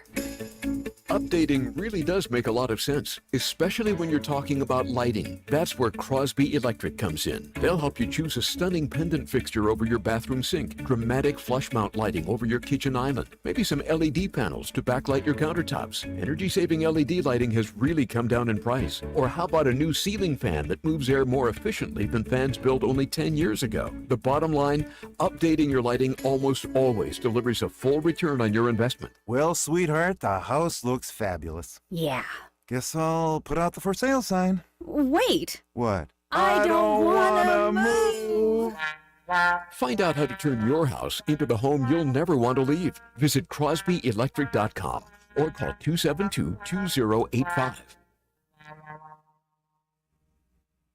I'm with Miss Dot at the Eastbrook Flea Market and Antique Mall. How was your anniversary sale, Dot? It was just wonderful, and I want to thank everybody that came out. It was a great time. It meant so much to me for it to be 30 years, and y'all just came out and made my day. Well, spring is almost here. Is Eastbrook ready? We're beginning to get the patio tables and chairs out. We've got so much there, it's hard to put it into a minute commercial. You just got to come see what we got. You know, we've got 3 floors and 60,000 square feet. So just come see us, because we probably got a sale or 2 going, and our merchandise is pretty reasonable, I think. We don't charge a commission to the vendors, and so our prices are able to be a little bit less than some other places. Give us those hours of operation. Monday through Friday, 10 until 6. Saturday, 9 until 6. And Sunday is 12:30 to 4:30. That's the Eastbrook Flea Market and Antique Mall, 425 Coliseum Boulevard. So y'all come on by and see us. We'd love to have you. This hour of news and views is brought to you by our good friends at Alabama Home Mortgage. Alabama Home Mortgage, 567-4223. Visit them on the web at myalabamahomemortgage.com. NMLS number 1586368. An equal housing lender. Are you tired of the mainstream media's biased reporting? Do you want to stay informed on the news that really matters to you? Look no further than 1819 News. At 1819 News, we bring you the latest in Alabama news, politics, sports, culture, and more. We've assembled a team of journalists with Alabama values dedicated to the truth and the truth alone. Visit us at 1819news.com today. That's 1819news.com. Subscribe to our newsletter. Honest News, Alabama Values. The Health and Wealth Show. The Health and Wealth Show. The show so nice, we said it twice. Weekday evenings at 6 on News Talk 93.1 WACV. The Health... Break it up, son. Joke's over, hey? The Veterans Access to Care bill now in the Alabama State Legislature will relieve the overwhelmed federal VA healthcare system and provide the specially tailored care that veterans need. Paid for by the Alabama Council of Chapters Military Officers Association of America, Mobile. Rich Thomas Weather, a service of Wiley Sanders Truck Lines, where dump truck drivers are in demand. Wiley Sanders is on the grow. We need dump truck drivers now. Call 855-77-9785. Well, hi, everybody. On this last day of winter, we have a late season cold snap to talk about. Freeze warning in effect for tonight. Cool sunshine today with a high temperature much below normal, up to the upper 50s to around 60 at best. Low tonight near 32. Widespread frost by dawn tomorrow morning. For the day tomorrow, more sun, high temperature barely up to about 60, upper 30s again on Tuesday night, and near 70 on Wednesday, back to the low 70s on Thursday. Risk of showers returning on Friday. That's the 3rd Friday in a row. From the Blue Water Weather Center, this is Rich Thomas. Web Bobo with Capital Tractor. Check out our special spring savings on Kubota zero-turn mowers, like the Kubota Z411. At 10 miles an hour, it makes cutting around bushes, beds, and trees a breeze. Powering Alabama. Capital Tractor, Montgomery, Brundage, and Greenville. This hour of news and views is brought to you by our good friends at Alabama Home Mortgage. Alabama Home Mortgage, 567-4223. Visit them on the web at myalabamahomemortgage.com. NMLS number 1586368. An equal housing lender. The River Region's first and only news talk station on FM. Live, local talk. News Talk 93.1 FM WACV.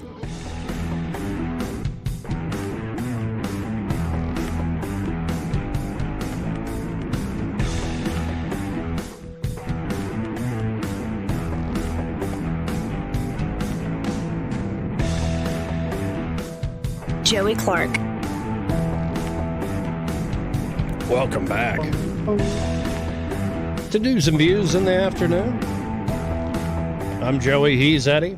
How you doing, Joey? I'm enjoying myself. Thank you for all the love on the X platform at the Joey Clark on X or Twitter, as you might know it. And then Joey Clark Live on YouTube. Be sure to like and subscribe and join the comment section. Let's go to Steve. Hey, Steve. Hey, Joey. How are you? I'm good. How you doing? Well, I just wanted to call and say you are my newest superhero. Oh, no. You finally shut up that idiot that you had on the phone a few minutes ago, raving about Trump calling for a bloodbath. That man is the biggest fool in the city.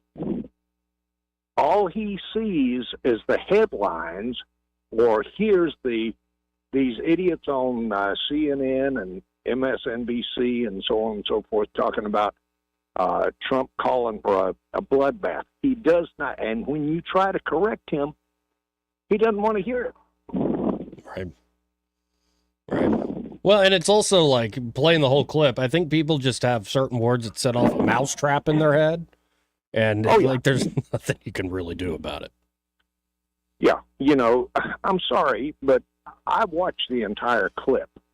I watched the entire speech that he made at that rally, and and he was right. If he isn't reelected, and these fools in the White House continue to let this crap happen, as far as the automotive industry goes, they're going to go right down the tubes. Right. Well, and this happens. I'm just remembering this is going to get worse as the closer we get to Election Day. But it's happened time and time again where Trump says a thing, and I'm like, oh, yeah, I know what he said. And there's a completely different take on it. I'm like, what the hell are you talking about? Yeah. Well, you see, Duke, he is of the opinion that Trump is the devil incarnate. And nothing the man says can or will work, even though the entire country, including people like himself, were in a better position when Trump was in office. Well, and now the fact that Trump makes people laugh, and even back in the days where I was very skeptical of him, he did genuinely make me laugh. And now Politico has a piece out, I think it came over the weekend, that Trump's use of humor is just like Hitler and Mussolini. And it's like, oh my God. Like, really? That's like this one idiot the other day that made the statement that if you're if you vote for Trump, it's like Jews voting for Hitler. Come on, people, get your head screwed on straight. Right, and it would be nice if we could have a understanding history beyond what has been pushed on people for the last few decades. It's good to know World War II. World War II is fascinating to study. But let's say there have been some pretty powerful presidents in American history, like Andrew Jackson, for instance, Lincoln, FDR. We could name even more than that probably, too. And they were not the same thing as Hitler and Mussolini. Right. Exactly. You mentioned Jackson. I do not have much respect for him because of what he did to my ancestors. Right. But at the same time, he was a good president. Yeah, and it's not so much the Trail of Tears. I like how much he took on the central bank. I think that was a very good move on his part. I think so, too. Okay, well, like I said, you have my compliments and you have my respect. And the more you can shut that fool up, the better. Thank you, Steve. Appreciate it. 272-9228. One big happy family here. And we're only going to get more sane the closer we get to Election Day, right, Eddie? Yeah. Like, did you turn into like an old Jewish grandmother there? I just feel it. I mean, every day, they're just a little more ratchet. Right. Every day, man. You know what I'm starting to realize? Like, the older folks are starting to get it, though. Yeah. Like, more and more are starting. I think I'm some young punk. I am. But then I talked to somebody to a 54-year-old, yeah. Yeah, but I talked to somebody, like, people that really like the show in their 70s, 80s. We hear folks from all over the age spectrum. Yeah. And then people my age listening, too, but it cracks me up. It's interesting. Again, and I've said it since I first came on here, the amount of people that listen to this show and the amount of different people, it ain't all one. The amount of people that come up to me and go, hey, aren't you Eddie? Or they start giving me the look. I go, oh boy, here it goes. Oh no. I know you from somewhere. I know you. I'm like, are you on that Nazi station? Well, they start with, you in the paper or something? It's like, no, I hadn't been arrested lately. No, we wouldn't be in the paper. And we don't really get recognition for anything. No. We won those Abby Awards. That was nice. Yeah, Kind of gone downhill since then, Joey. yeah. We just keep. Well, we're going to test that proposition. How low can we go? Can we make our show our very own bloodbath? Oh joy! Let's go to line one. You're on there. Who's this? Well, that's Papa B. Hey, Papa B. Hey. You know, a good lawyer friend of mine, if there is such a thing, told me one time somebody has got to be the SOB. Yep. Now, he didn't spell it out like that. You know, but to me, that's what Trump is. Somebody's got to get the job done. And getting the job done, sometimes, well, it ain't a pretty sight, but somebody's still got to do it. And some of the things that he says will immediately be taken out of context, like this bloodbath thing. Of course, he was talking about the economy. Right. But the press, predictably, and all the Democrats, and, some Republicans, like the Liz Cheney crowd, the Rhino, they're immediately going to try to paint the picture the way they want everybody else to see it. And that's what's happening. Of course. But another part of this is they are projecting. Yes. They Well are said. projecting who they are. Yep. How many times have we seen in the past where people that are, for instance, real racists complain the loudest about racism? They're complaining about what they really do, what they really are. They're projecting. And I think in some measure, in a lot of measure actually, what they're talking about, this is they're projecting what they want to do should they lose.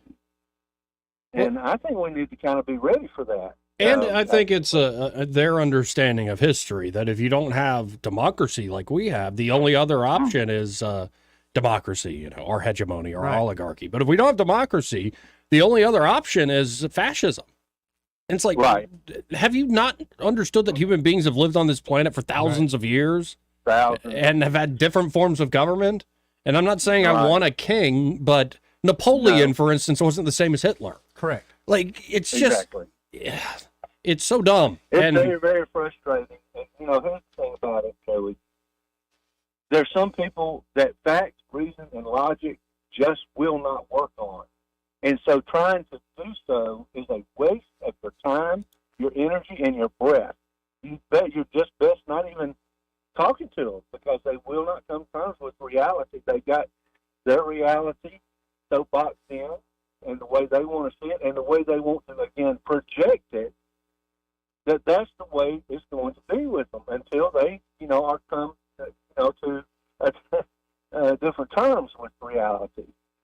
So I have given up, especially with some people trying to. Well, it's like talking to the flat earthers.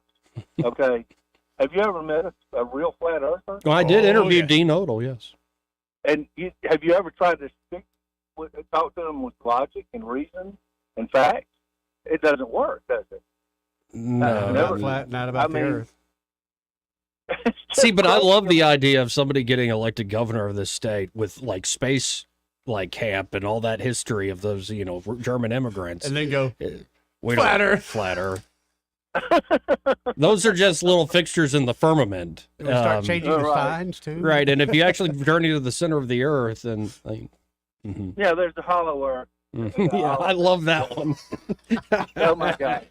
Again and again with the craziness, and that's another reason we cannot have these crazy people in charge of anything, and they are totally in charge of too many things and powerful positions. Well, and I think the biggest, craziest conspiracy is that America's the indispensable nation that can do no wrong, and we'll never have our hubris met with nemesis. It's like, you fools. You fools. That brings me to another thing real quick. Like, I know I've probably wasted enough of y'all's time, but, I was re-listening to the interview with Senator Britt, whom I like, but I have, some disagreement with. Sure.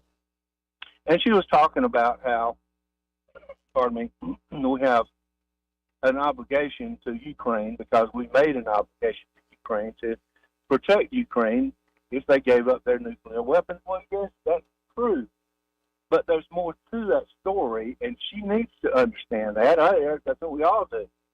Had the Ukraine understood when they made that deal, that compact with us, did they also understand that they were going to become a vassal state to the United States? Did they also know that we were going to send in every woke bloke in the whole world to go over there and try to, convince them of the, great things about LGBTQ and try to change their world? Did they know that? Right. I don't think they were fully informed, Joey. No, and I think I just was trying to get her perspective because I could have argued the point in detail with her, but yeah, but I appreciate you calling in and listening. We're getting a bunch of calls rolling in. Thank you, Papa. Yep. All right, thanks. Yeah, when you look at the ramifications of so many decisions over the last few years, it really is remarkable what we are witnessing and what we're becoming. And by the way, it's kind of hard not to like Senator Britt, though I know a few women, Eddie, who just can't stand her. Women too, Joey. Yeah, what is going on there? Okay, let's be honest. She's easy on the eyes. Sure. And a lot of women have issues with other women that are easy on the eyes. Why? I don't know. I don't know. I've never understood that. But as a man that came from a house full of women, yeah that's a thing. Well, and if you look at this photo, actually, Mexico has taken over a period of 30. Yeah, thank you, Trump. You see the blonde right there, like with the hat. Like I pull it up on the stream. Yeah. See, like right there, the hat. Yeah. That's one of those ones. It's like other women don't like her. I see why. And then if you look right over here, see the guy with the aviators? Yep. Yeah, right behind him. That's your mom. Yeah, I was wondering where she was at this weekend. We got to hit this break. More news and views in the afternoon after this. Want to carry News Talk in your pocket? Download the News Talk 93.1 app from the App Store. Available on iPhone and Android. Never miss a moment. Download now. Make 2024 the year you break away from the chain stores and join us here at Adams Drugs. We value your business and want to provide you the best customer service at the lowest possible price. We've been serving up excellent customer service here in the River region for over 62 years. I made the swap to Adams Drugs and I couldn't be happier. Having a job and then getting 3 kids to all of their activities keeps me busy. I don't have an hour to waste waiting on a prescription. At Adams, they know me and my family. I get in and out in minutes, and when I can't get by Adams, they'll bring the prescription right to my door. What are you waiting for? Come in to Adams Drugs and let us earn your business. Our friendly and personal staff will talk with you and answer any questions you may have about your prescriptions. Your satisfaction is our #1 goal. Visit us at adamsdrugs.net for the location nearest to you. Adams Drugs is your local independent Health Mart pharmacy. Health Mart, taking the time to listen and care. These statements have not been evaluated by the Food and Drug Administration. This product is not intended to diagnose, treat, cure, or prevent any disease. What's up? I'm tired of feeling so bloated. That used to be me. Then I got this. Align Bloating Relief plus food digestion. A probiotic, right? Yeah, it works naturally with your gut to help soothe occasional bloating and gas. Plus, it has vitamin B12 to aid digestion by helping convert food to cellular energy. 2 benefits, 1 capsule. Align Bloating Relief plus food digestion from the #1 doctor-recommended probiotic brand. Get $5 off at alignprobiotics.com. This hour of news and views is brought to you by our good friends at Alabama Home Mortgage. Alabama Home Mortgage, 567-4223. Visit them on the web at myalabamahomemortgage.com. NMLS number 1586368. An equal housing lender. Live, local talk. The River Region's most trusted voice for news and opinion. News Talk 93.1 FM, WACV.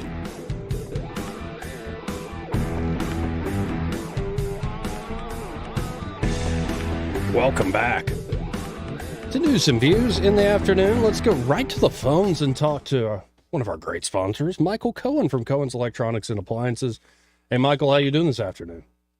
I'm doing great. How are y'all? Surviving, I think is the word. Are we thriving, though, Eddie? This week I'll be thriving. Yeah, we'll be thriving. Oh, really? Okay. Slow start on Monday, but after that, look out. All right. Well, I'm looking forward to Thrive that. is alive. Well, I hope the same is going on there at Cohen's. Life is good out here. I was telling somebody, I had a guy come in for a Speed Queen dryer. He bought the washing machine, I don't know, 6 or 8 months ago, and he came back in to get the matching dryer. And he couldn't say enough nice things about Speed Queen and how durable it's been, how great it washes his clothes, how fast it is, because, you know, they've got cycles that wash clothes in like 28 minutes. And anyway, he was talking about how well it's built, and it just does an incredible job for him. And I was telling him that, you know, some of the models, some of the upper end models, actually have a cycle on there that helps eliminate pet hair. Oh, so that's a big deal for you know, most people have dogs, and I still have dog everybody's hair. got the pet hair problem, even if you don't have dogs. Right. No, like my brother and, you know, the dog Gimli I lived with forever. They moved 2-3 years ago. I'm still finding Gimli hair. Oh, I bet. I bet. Oh, it's unreal. Yeah. So if you've got a machine that can take care of that, that's wonderful. That's right. And you know, like, you know, your customer was saying, these machines really are built to last and built in a sturdy manner. And plus, he has the confidence that only Cohen's can deliver too, backing him up. Exactly. And he lives in Fitzpatrick, so I mean, he's got to make a little drive to get here, and as well as we make a little drive when it needs service. So, you know, and the biggest thing that we got going, you know, besides we try to sell the better appliances and electronics, is that, you know, we're going to price match. You know, we're competitive with whether it's Amazon, whether it's Lowe's, Home Depot, Best Buy, Costco. It doesn't really matter. I had a person the other day say, "Well, I bought my Sony TV at Costco because it was on sale." And we're like, "Well, how much was it?" And we show them ours, and we're at the same price. And he's flabbergasted that we're at the same price. But, you know, they don't have them, you know, they're more for sale than they are on sale. Mm-hmm. And we've all got the same, everybody's got the same price. So, folks, you got to check out Cohen's Electronics and Appliances. You could always kind of look and shop from home at thinkcohens.com, but I really encourage you to make that trip to the Boulevard, 2515 Eastern Boulevard, right here in Montgomery. They're open 9 to 6, Monday through Friday, 9 to 4 on Saturdays. Appreciate the time as always, Michael. Thank y'all. Y'all have a good day. You too. Thank you, Michael. Let's quickly go to Bill. Hey, Bill, how you doing? I'm great. How are y'all today? Good. Pretty good. So I was listening to 3 guys on a podcast. I guess it was probably last Friday. No, last Wednesday. Down in South Florida. And these 3 guys were talking about Trump and Biden. And one of them was British. The other 2 were Americans. And I'd never really heard of any of them. But they were saying that Trump needs to stop focusing on Biden. He will not be the Democratic nominee for president. Mm. They're letting a lot of the stuff air that is going on with Biden, because the DNC's plan is going to be to basically twist his arm and force him to resign his candidacy for re-election, and they'll probably either tap Gavin Newsom, and that kind of makes sense when you remember Newsom just had a debate with DeSantis, and nobody could figure out why they were doing that. Yep. And the other one that they said could be picked is the lady that is the Department of Energy. I forgot her name. Jennifer Granholm? Yeah, that's it. How the hell do I know that? Good one, Joey. If that's her, and that sounds like the name. Yeah, she's a former governor of Michigan, I believe. And the other one would be the current governor of Michigan. Oh, Gretchen? Yeah. I don't know. I'm not claiming I want to do this, but you look at that woman, you just want to kidnap her, right? Nope. You better be careful saying that. Nope. The FBI will be knocking on your door. And before you know, it's going to be a bloodbath at Joey's house. I'm a Anyway, fan. No, you're they're a fan. saying- No, I'm a fan. They're saying that those are the three likely candidates. How's that for an interesting topic? Oh, I think you're on the money. You're at least over the target, and we'll see. We'll see. But I got to hit this top of the hour break, Bill. Really do appreciate it. Yeah, have a great day. You too, Bill. Should have Caroline Dobson That's right. stopping by after this quick break. Broadcasting from the Riverside Chevrolet Master Control Center, this is WACV Cusana, News Talk 93.1 FM. When it's Chevy, it's Riverside. SRN News, I'm John Scott. The U.S. Supreme Court taking up a dispute over censorship, misinformation, and free speech on social media. The CEO of United Airlines trying to reassure travelers that the airline is safe despite a series of recent incidents ranging from a panel falling off a plane to an engine fire. CEO Scott Kirby says that United will review training for all employees on safety. He says the airline was already planning an extra day of training for pilots starting in May. The Environmental Protection Agency announcing a comprehensive ban on asbestos, a deadly carcinogen still used in some chlorine bleach, brake pads, and other products. Asbestos exposure linked to 40,000 U.S. deaths each year. The Dow had 166 points, now the Nasdaq adding 200. This is SRN News. Donald Trump's indictment proves that saving America is not going to be easy. There are entrenched powers that are fighting this with everything they've got. They want to keep control over the country, the narrative, and the nation's money supply. Hi, I'm Lance Wallnau. I'm a news analyst, a Christian author, an evangelical leader. I speak to millions of people every week, people just like you. You see, what the elites are doing is using inflation and government handouts and now central bank digital currencies to determine how they're going to control America. And that's why I recommend all Christians start a gold IRA from the Birch Gold Group. Because physical precious metals are one of the few ways you can maintain control over your own savings. To get a free info kit on gold IRAs, text the word faith to 989898. Birch Gold Group is the only gold company I trust. Get their free info kit and you'll see why a gold IRA can help you. There are no strings attached. Text the word faith to 989898 and you're going to be blessed by taking action right now. Rich Thomas Weather is brought to you by Clark Heating, Air, and Plumbing. When you call the professionals at Clark with plumbing needs, you can count on quality service, flexible appointments, and affordable pricing. For more information, visit clarkcomfort.com. Better call Clark, 277-2125. Alabama certification number 09098. Rich Thomas Weather. Well, hi, everybody. On this last day of winter, we have a late season cold snap to talk about. Freeze warning in effect for tonight. Cool sunshine today with a high temperature much below normal, up to the upper 50s to around 60 at best. Low tonight near 32, widespread frost by dawn tomorrow morning.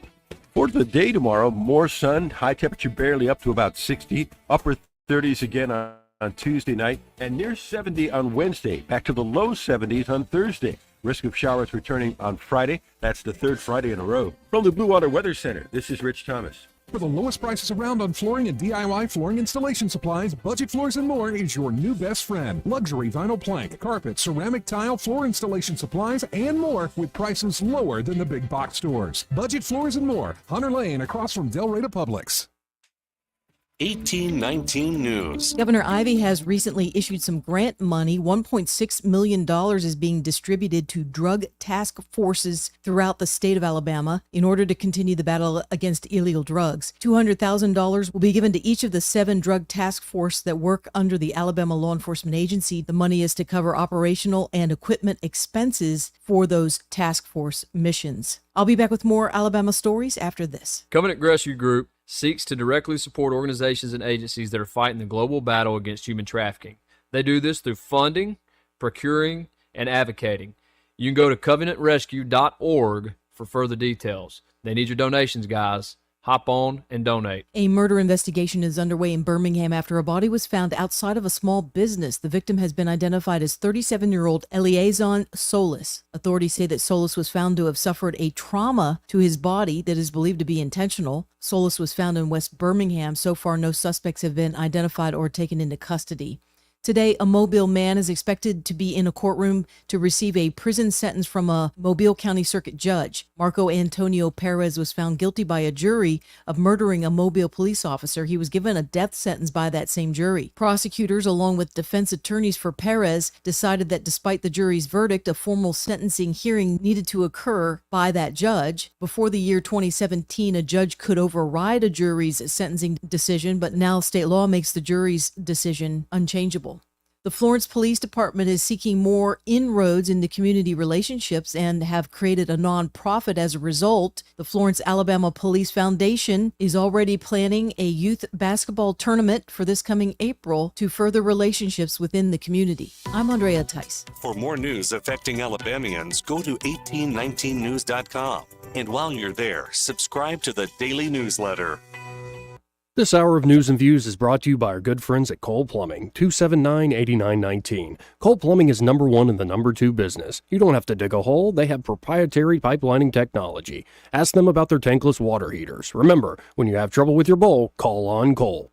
At Guardian Credit Union, we believe that banking should be personal, just like the relationships we build with members. Imagine a place where you're not just a credit score, but a valued part of our community. At Guardian, our dedicated team takes the time to listen, understand, and tailor financial solutions that fit your unique needs. From buying a car to saving for college and even starting a small business, we've got you covered. Come experience the Guardian difference and let's achieve your financial goals together. Guardian Credit Union, where you belong. Federally insured by NCUA.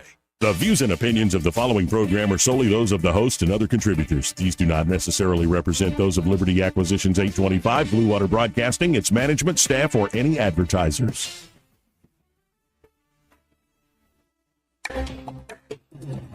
It's time for Montgomery's conversational radio show. It's News and Views on News Talk 93.1 FM.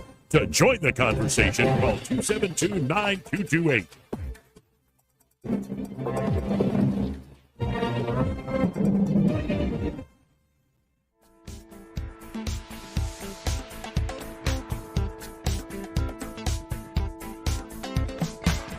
Joey Clark. Welcome back to News and Views in the afternoon. I'm Joey. Eddie's still in the house. Hey, buddy. Hey, buddy. Hey, buddy. Hey, buddy. Hey, buddy. Some days I just wonder. You're a father, right? But of course. You're a man in his 50s. Yes. And yet you go, hey, buddy. Hey, buddy. With that shirt on. Yeah.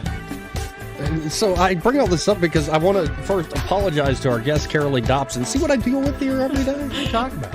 You can't forget I'm from Monroe County, so I've seen it all. Fit right in. Oh, yeah, so, hey, buddy. That's right. Hey, buddy. So how you doing today, Carolee? I'm doing great, thanks. How about you? I'm all right. Surviving is the word I'm using today. Surviving. Maybe we'll be thriving later in the week. So since we last talked, where have you all been on the campaign trail?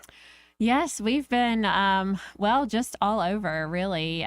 We've been to East Alabama. We've spent some time down in Mobile, back in Monroe County. I'm very, very proud to be from Monroe County, and the folks there really showed up for me on March 5th, and was excited to get to be back there and thank them and really thank them for all of their encouragement and influence throughout my life. I'm so grateful to have grown up in a small town with some truly wonderful Americans to look up to, and so it was great to get to be back there too, in addition to all the other stops. Well, and I guess my first question today, because we've been talking about it all show, and I think it's important to this race. It's not just us kicking around the latest political topic, but this whole bloodbath hoax, as people on Twitter X are putting it. What do you make of where corporate media is these days, and how do you think it plays out in this particular election? Say if you get the nomination, it's not just me or the Montgomery Advertiser you'll be talking to. I'm sure we're going to get national attention here. Right, and I think it's important to be aware that single thing you say is going to be twisted. I mean, we saw this with the incredibly harsh and cruel mainstream media feedback on Senator Britt's speech. We saw this with, the bloodbath comments that were taken out of context. And we saw this even when this district was created. It was created per voting rights legislation, and, to be a more competitive district. The black voting age population in this district is 48.5%. But, the media immediately said, oh, well, this is a blue pickup. without even actually looking at the statistics. And in the fall, it was viewed as a D+4 district, which Republicans have won D+6 districts before. So it's not, it should have definitely been in the toss-up category. But I think the media was trying so hard to kind of quell any sort of Republican hopes that this would be a seat in play. And then the numbers in the primary last week showed that, or I guess week before last, showed that this absolutely is a seat in play and could be one of the most competitive races this fall. So again, I think, given that, because of the state of our country, because of just the disaster that the Biden administration's been, the media is trying to pull out every single trick, trying to twist every single word in their favor because, Republican candidates, and especially Trump, is polling higher than ever with folks that have probably never voted Republican before but are fed up with where our country's headed.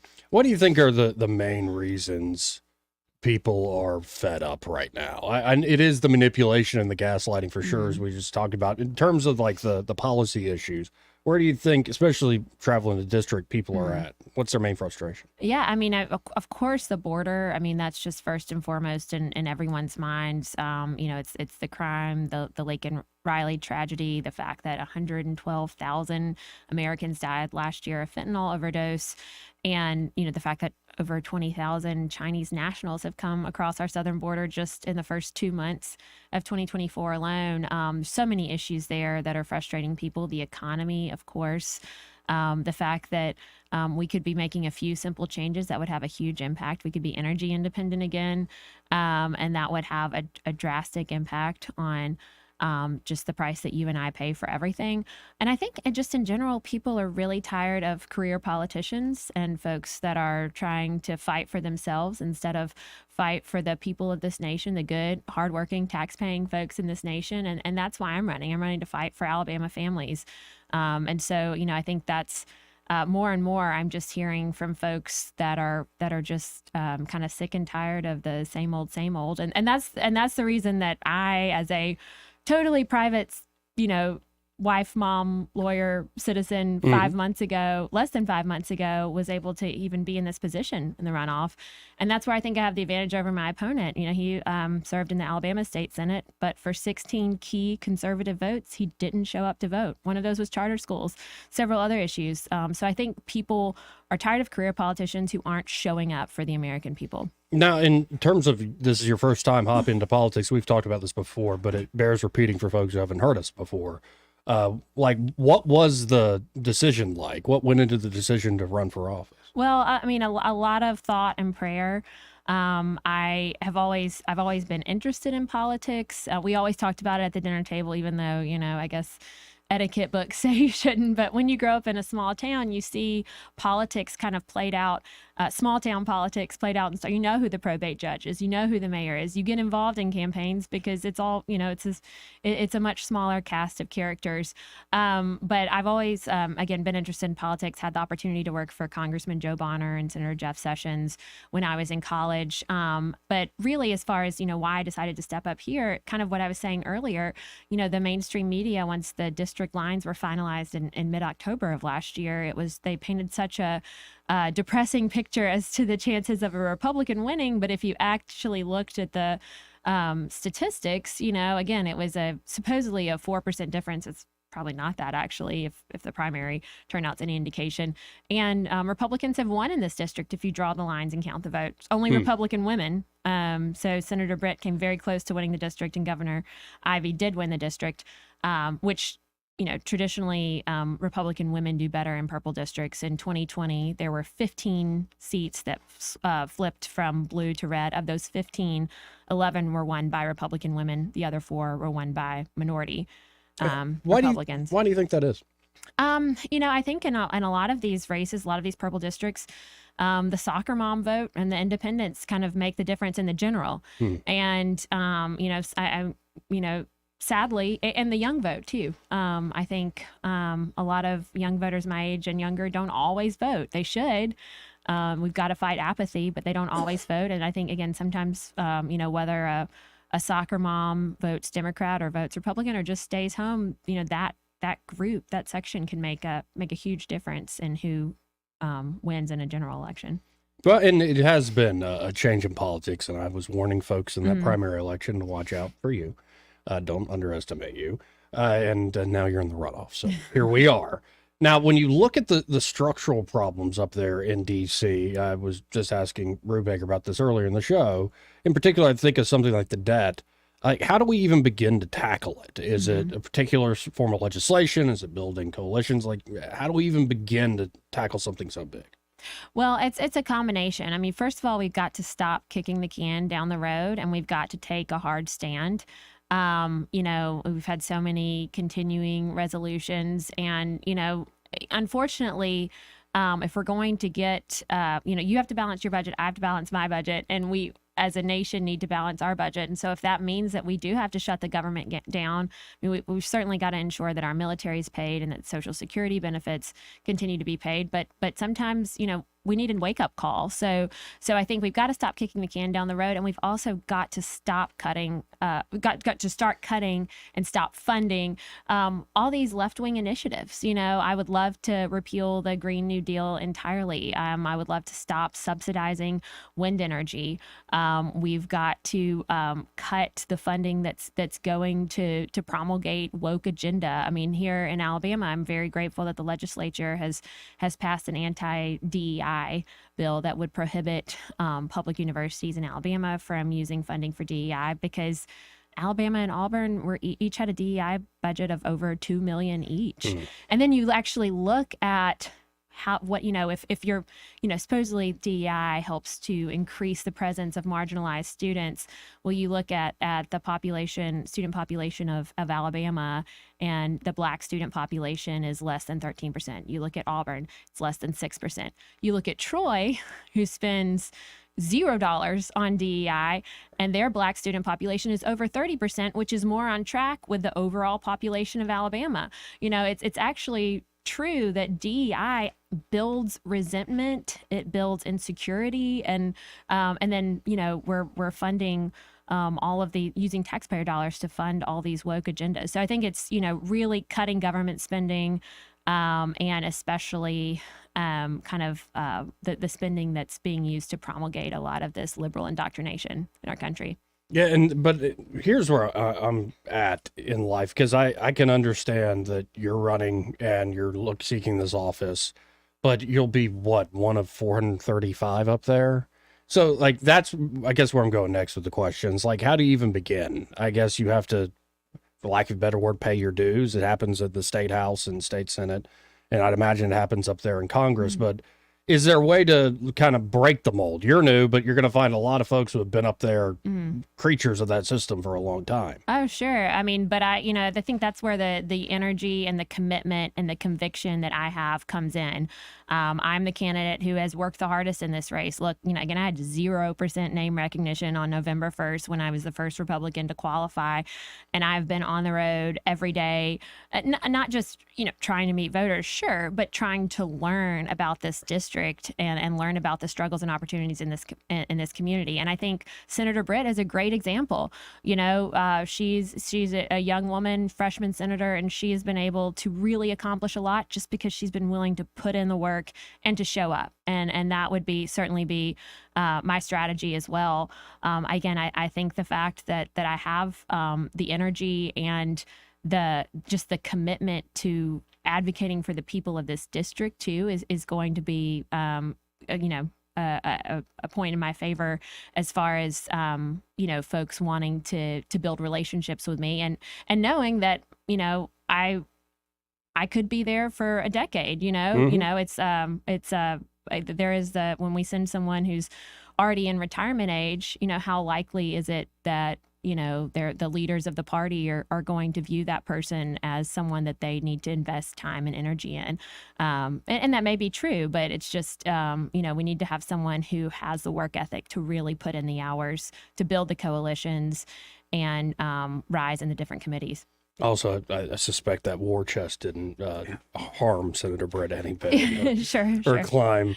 Again, folks, we're talking to Caroline Dobson. She is running for Congress, the brand new District 2 here in the great state of Alabama. Thank you, federal courts. Now, you, just to reiterate for folks who haven't heard, you've signed the Grover Norquist, the no new taxes pledge, right? That's right. I was in the primary. I was the only Republican, and again, remain in the runoff, the only Republican who has signed the Americans for Tax Reform pledge, committing to never vote to increase federal taxes on the American citizen. And I will say that every currently serving member of the Alabama delegation that's a Republican has also signed that pledge. So it's I think, again, conservatives can disagree on certain bills. The TikTok bill, for instance, you had Republicans, voting yes and Republicans voting no. But I think a central tenet of the Republican Party and conservatism is that, the government should be more limited and should not be funded by increased federal taxes. And again, my opponent has, when he was in the state legislature, voted on numerous occasions to raise the taxes on Alabamians. So I think that's a very clear contrast here. Now, you mentioned the TikTok bill. Where would you have landed on that? Well, I think it was the way in which it was marketed was a kind of a real knee-jerk reaction, because I think we all know that TikTok is a direct conduit to the Chinese government. And, and so there are a lot of, I wrote an op-ed a couple of months ago about how, we need to get rid of TikTok. People need to delete it off their phones. And it galls me the number of young people that still have it on their phones. So I think we can all agree that TikTok is bad. However, we should not allow the Democrat Party to use eliminating TikTok as a cover for potentially censoring conservative thought, and again, we don't want to end up with another Patriot Act, and right. I think there was some playing there on the sentiment, anti-TikTok, anti-China sentiments, in order to potentially create legislation that would allow for the censorship of conservative thought. And I think also with any social media bill, we have got to be focused on protecting our children as well. Yeah, and we very much on the show are in the camp of I don't like this. I think the language is too vague. The Patriot Act all over again. And also, I look to my canaries in the coal mine up there like a Thomas Massey. I tend to go and be just as sassy as Mr. Massey. But on the tax stuff, it's not just, I'm not going to raise taxes. Would you be for cutting taxes? Yes, absolutely. Especially, which I feel like we haven't heard about as much. I would definitely be for extending the Trump era tax cuts and exemptions. But when it comes to the estate tax, the death tax, we really have to start looking at that again. I feel like, in the early 2000s, I heard a lot about, killing the death tax. But you look at the average age of our national legislators at that time, and they were in their 50s, 60s, about to have to deal with a, deceased parent and generational transfer. Now you look at the age of the average age of our legislator, you don't hear as much about it because they've already inherited their inheritance, and it's more, they don't, it's not an issue for them. Mitch McConnell is not going to have to pay inheritance tax on the death of a parent, and so there hasn't been as much focus on that, but that's huge, especially for this district. So much of this district is rural lands and agriculture, and that's who the death tax hits the hardest. Right. So it's estimated in the next 15 years, 40% of American farms are going to change hands generationally. For the average American farm, over 91% of the assets are non-liquid, so land, equipment. And so we're going to be in a situation where we're going to experience extreme fragmentation, the loss of family farms, kind of the lifeblood of our country and our food security, if we don't do something to address the death tax. Yeah, and to your point, it is, for folks who don't understand, I think it's unconscionable that if I'm about to inherit a family farm and all the capital goods on that farm, and I get a tax bill for a few $1 million, and it's all in, it's not like I'm sitting on cash. Right. You're ending up being forced to sell what it's supposed to be a family heirloom, for lack of a better word. Right. And then on top of that, last week we were, one of my favorite economists, Peter St. Onge, did a great article and video on the death of small farming in America. And and I've heard folks in this area, like folks who used to, in the family was dairy farming, but now they had to sell because how do we get the extra burdens off folks? Because when I think of America, I think of the small family farm is a huge part of who our identity is. How do we save those folks? Well, I mean, one key is certainly deregulation. I mean, again, I think death tax is huge. Yeah. Deregulation, also ensuring that we have caps on our property tax increases from year to year. And then we've also got to be energy independent again. You know, what's really killing any sort of profit in farming right now is the fact that the cost of diesel and the cost of fertilizer are so incredibly high. To the benefit of OPEC nations like Venezuela and the Middle East. So it's a combination of things, but you know, again, the waters of the U.S. is just a land grab. Attempted a land grab by the Democrats, as is a lot of other regulatory action that's taken place under the Biden administration, including the Community Right to Know Act, the EPCRA, which that was under the Obama administration, but Biden has attempted to revive that, but would require farmers to report the amount of ammonia in the excrement of their livestock. So, part of the problem is that, you have people actively attacking agriculture, such as the Biden administration's 30 for 30 plan, where they want to conserve, i.e. control 30% of American lands by 2030. But then, another part of the problem is there's a lot of people that are ignorant to agriculture and create all these rules and regulations without thinking about how they might be applied in the agriculture context. And then you have, again, a Biden administration that does apply them to a small family farm that, maybe, again, the creator of this regulation had no intent for it to apply to, but there's no carve out. So we just need to have more folks that are cognizant of the struggles of the American farmer in Washington. Now, we might have already mentioned it in passing in answering my other questions, but is there an issue that isn't being talked about right now? Because, that's how campaigns work. You talk about what people are talking about. But is there an issue you could maybe foresee down the road that people aren't talking about that they should be talking about?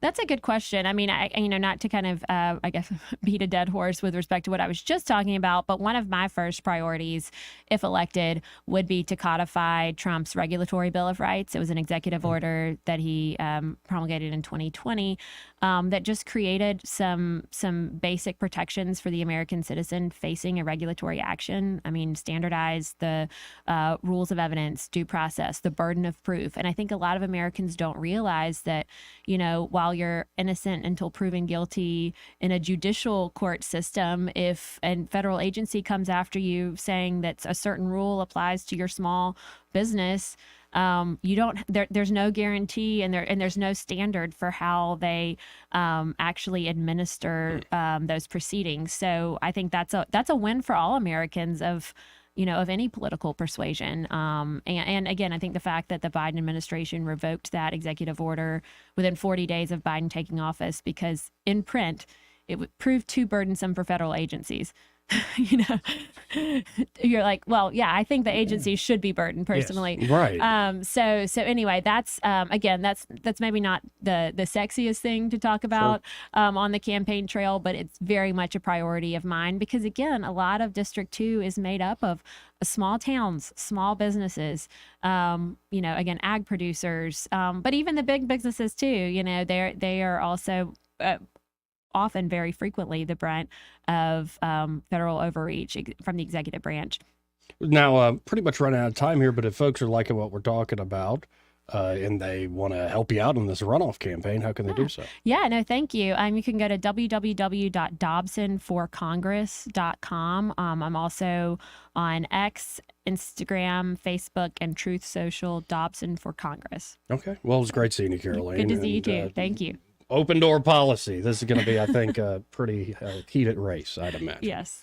So y'all stay tuned. More news and views after this. He may not know whether he's coming or going, But whether you're going to work or coming home, Greg Budell is there. Mornings 6 till 9 and afternoons 3 till 6. Only on News Talk 93.1 FM WACV. David Little, Tucker Pecan, and things are happening at Tucker that's going to surprise you.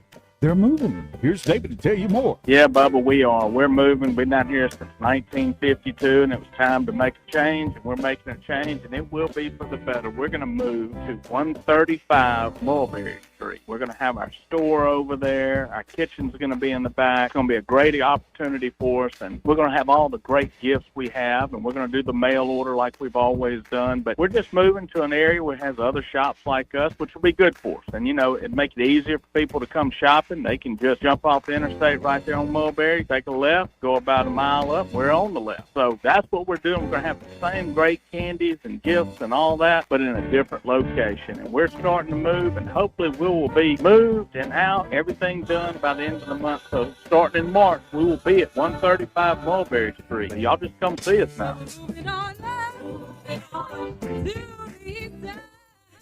Is spring cleaning making your floors feel, well, a little worse for the wear? Don't just clean them, upgrade them. Carroll's Carpet Flooring America can help you transform your home with beautiful new flooring and countertops. Carroll's Carpet is locally owned and operated, so you're supporting the community. At Carroll's Carpet, you'll get expert advice to help you find the perfect flooring, hardwood, carpet, laminate, tile, or even luxury vinyl. They'll work with you to create the exact look you've been dreaming of. Carroll's Carpet, new floors this spring, makes your whole home sing. carrollscarpet.com on the Northeastern Boulevard. For too long, Alabama's statewide news companies have shamed us for our conservative Christian values. Alabama deserves a news company that cherishes our culture, a company that isn't bought and paid for by the powers that be. 1819 News is that company. Run by Alabamians for Alabamians, 1819 News celebrates what is good and beautiful about our state while exposing those who work against our values in secret. Just go to 1819news.com to learn more. Subscribe to our newsletter. That's 1819news.com. This hour of News and Views is brought to you by our good friends at Cole Plumbing, 279-8919. Cole Plumbing is number one in the number two business. You don't have to dig a hole. They have proprietary pipelining technology. Ask them about their tankless water heaters. Remember, when you have trouble with your bowl, call on Cole. Hi there, I'm Kim Williams with Alabama Home Mortgage. For many years, my team and I have worked diligently to provide our veterans with top-notch service, as it is our honor to serve those who have served us in the armed forces. Madeline and I are certified veteran lending specialists. Nationwide, there are over 22 million veterans that qualify to purchase a home through the VA loan program, yet less than 2 million of them currently have a VA home loan. Many lenders do not keep up with the ever-changing guidelines and benefits of the VA loan program. They are intimidated by the program, resulting in many veterans not obtaining VA loans. This is unacceptable. The VA home loan program offers service members and veterans with 100% financing. You've already paid your down payment. If you are currently serving or have honorably discharged, we would love an opportunity to discuss how the VA program can serve you. Give Alabama Home Mortgage a call at 567-4223 or visit us online at myalabamahomemortgage.com to complete an application on your time. Thank you for your service. NMLS 1586-36-8, Equal Housing Lender. Hey, this is Randy and Tammy Burkhalter at Prattville Farm Center. Hey, Randy, tell me about those hot chicks I've been hearing about. Now, Tammy, I don't know any since we got married. No, Randy, the baby chick. Oh, yeah, we're getting Rhode Island Reds, Americanas, Buff Orpingtons, and about 6 other different varieties. Plus ducks, turkeys, geese, and guineas. Hey, and raising chickens is a great family project. And you get to look forward to fresh eggs. Visit Prattville Farm Center at 1154 South Memorial Drive and pick up your hot chicks today. Hey, this is David Little from Tucker Pecan Company. We've been advertising with Blue Water Broadcasting for over 10 years now, and the results have been amazing. Every day we have new customers that come in that have heard us on all the different radio stations that we advertise on. If you want to help your business grow, the best way to do it is through radio advertising through Blue Water Broadcasting. They do a great job in promoting our business and helping us grow our business, and hopefully they can help you grow your business too. Now you can add the power of digital advertising to the #1 reach of radio. Let Blue Water's 20 years of local advertising and marketing success show you how. Grow your business with a complete suite of digital solutions, combined with the reach of the most listened to radio group in the River region. Call us or go to BlueWaterBroadcasting.com to find out how we can increase your return on investment. Blue Water Broadcasting, local folks helping local business. This hour of News and Views is brought to you by our good friends at Cole Plumbing, 279-8919. Cole Plumbing is number one in the number two business. You don't have to dig a hole. They have proprietary pipelining technology. Ask them about their tankless water heaters. Remember, when you have trouble with your bowl, call on Cole. The Rich Thomas Weather Network is brought to you by Earnest Financial. If you're tired of losing your money in the stock market, call David Earnest, 334-279-7431. Earnest Financial, LLC. Well, hi, everybody. On this last day of winter, we have a late season cold snap to talk about. Freeze warning in effect for tonight. Cool sunshine today with a high temperature much below normal, up to the upper 50s to around 60 at best. Low tonight near 32. Widespread frost by dawn tomorrow morning. For the day tomorrow, more sun, high temperature barely up to about 60, upper 30s again on Tuesday night, and near 70 on Wednesday, back to the low 70s on Thursday. Risk of showers returning on Friday. That's the third Friday in a row. From the Blue Water Weather Center, this is Rich Thomas. At CB&S Bank, we've been meeting the needs of our customers since 1906. Need help setting up new business goals? Our line of commercial loans can help you achieve them. Go to cbsbank.com to find a location near you. All loans subject to credit approval, member FDIC, and equal housing lender. The River Region's News Talk Station. News Talk 93.1. WACV. News Talk 93.1.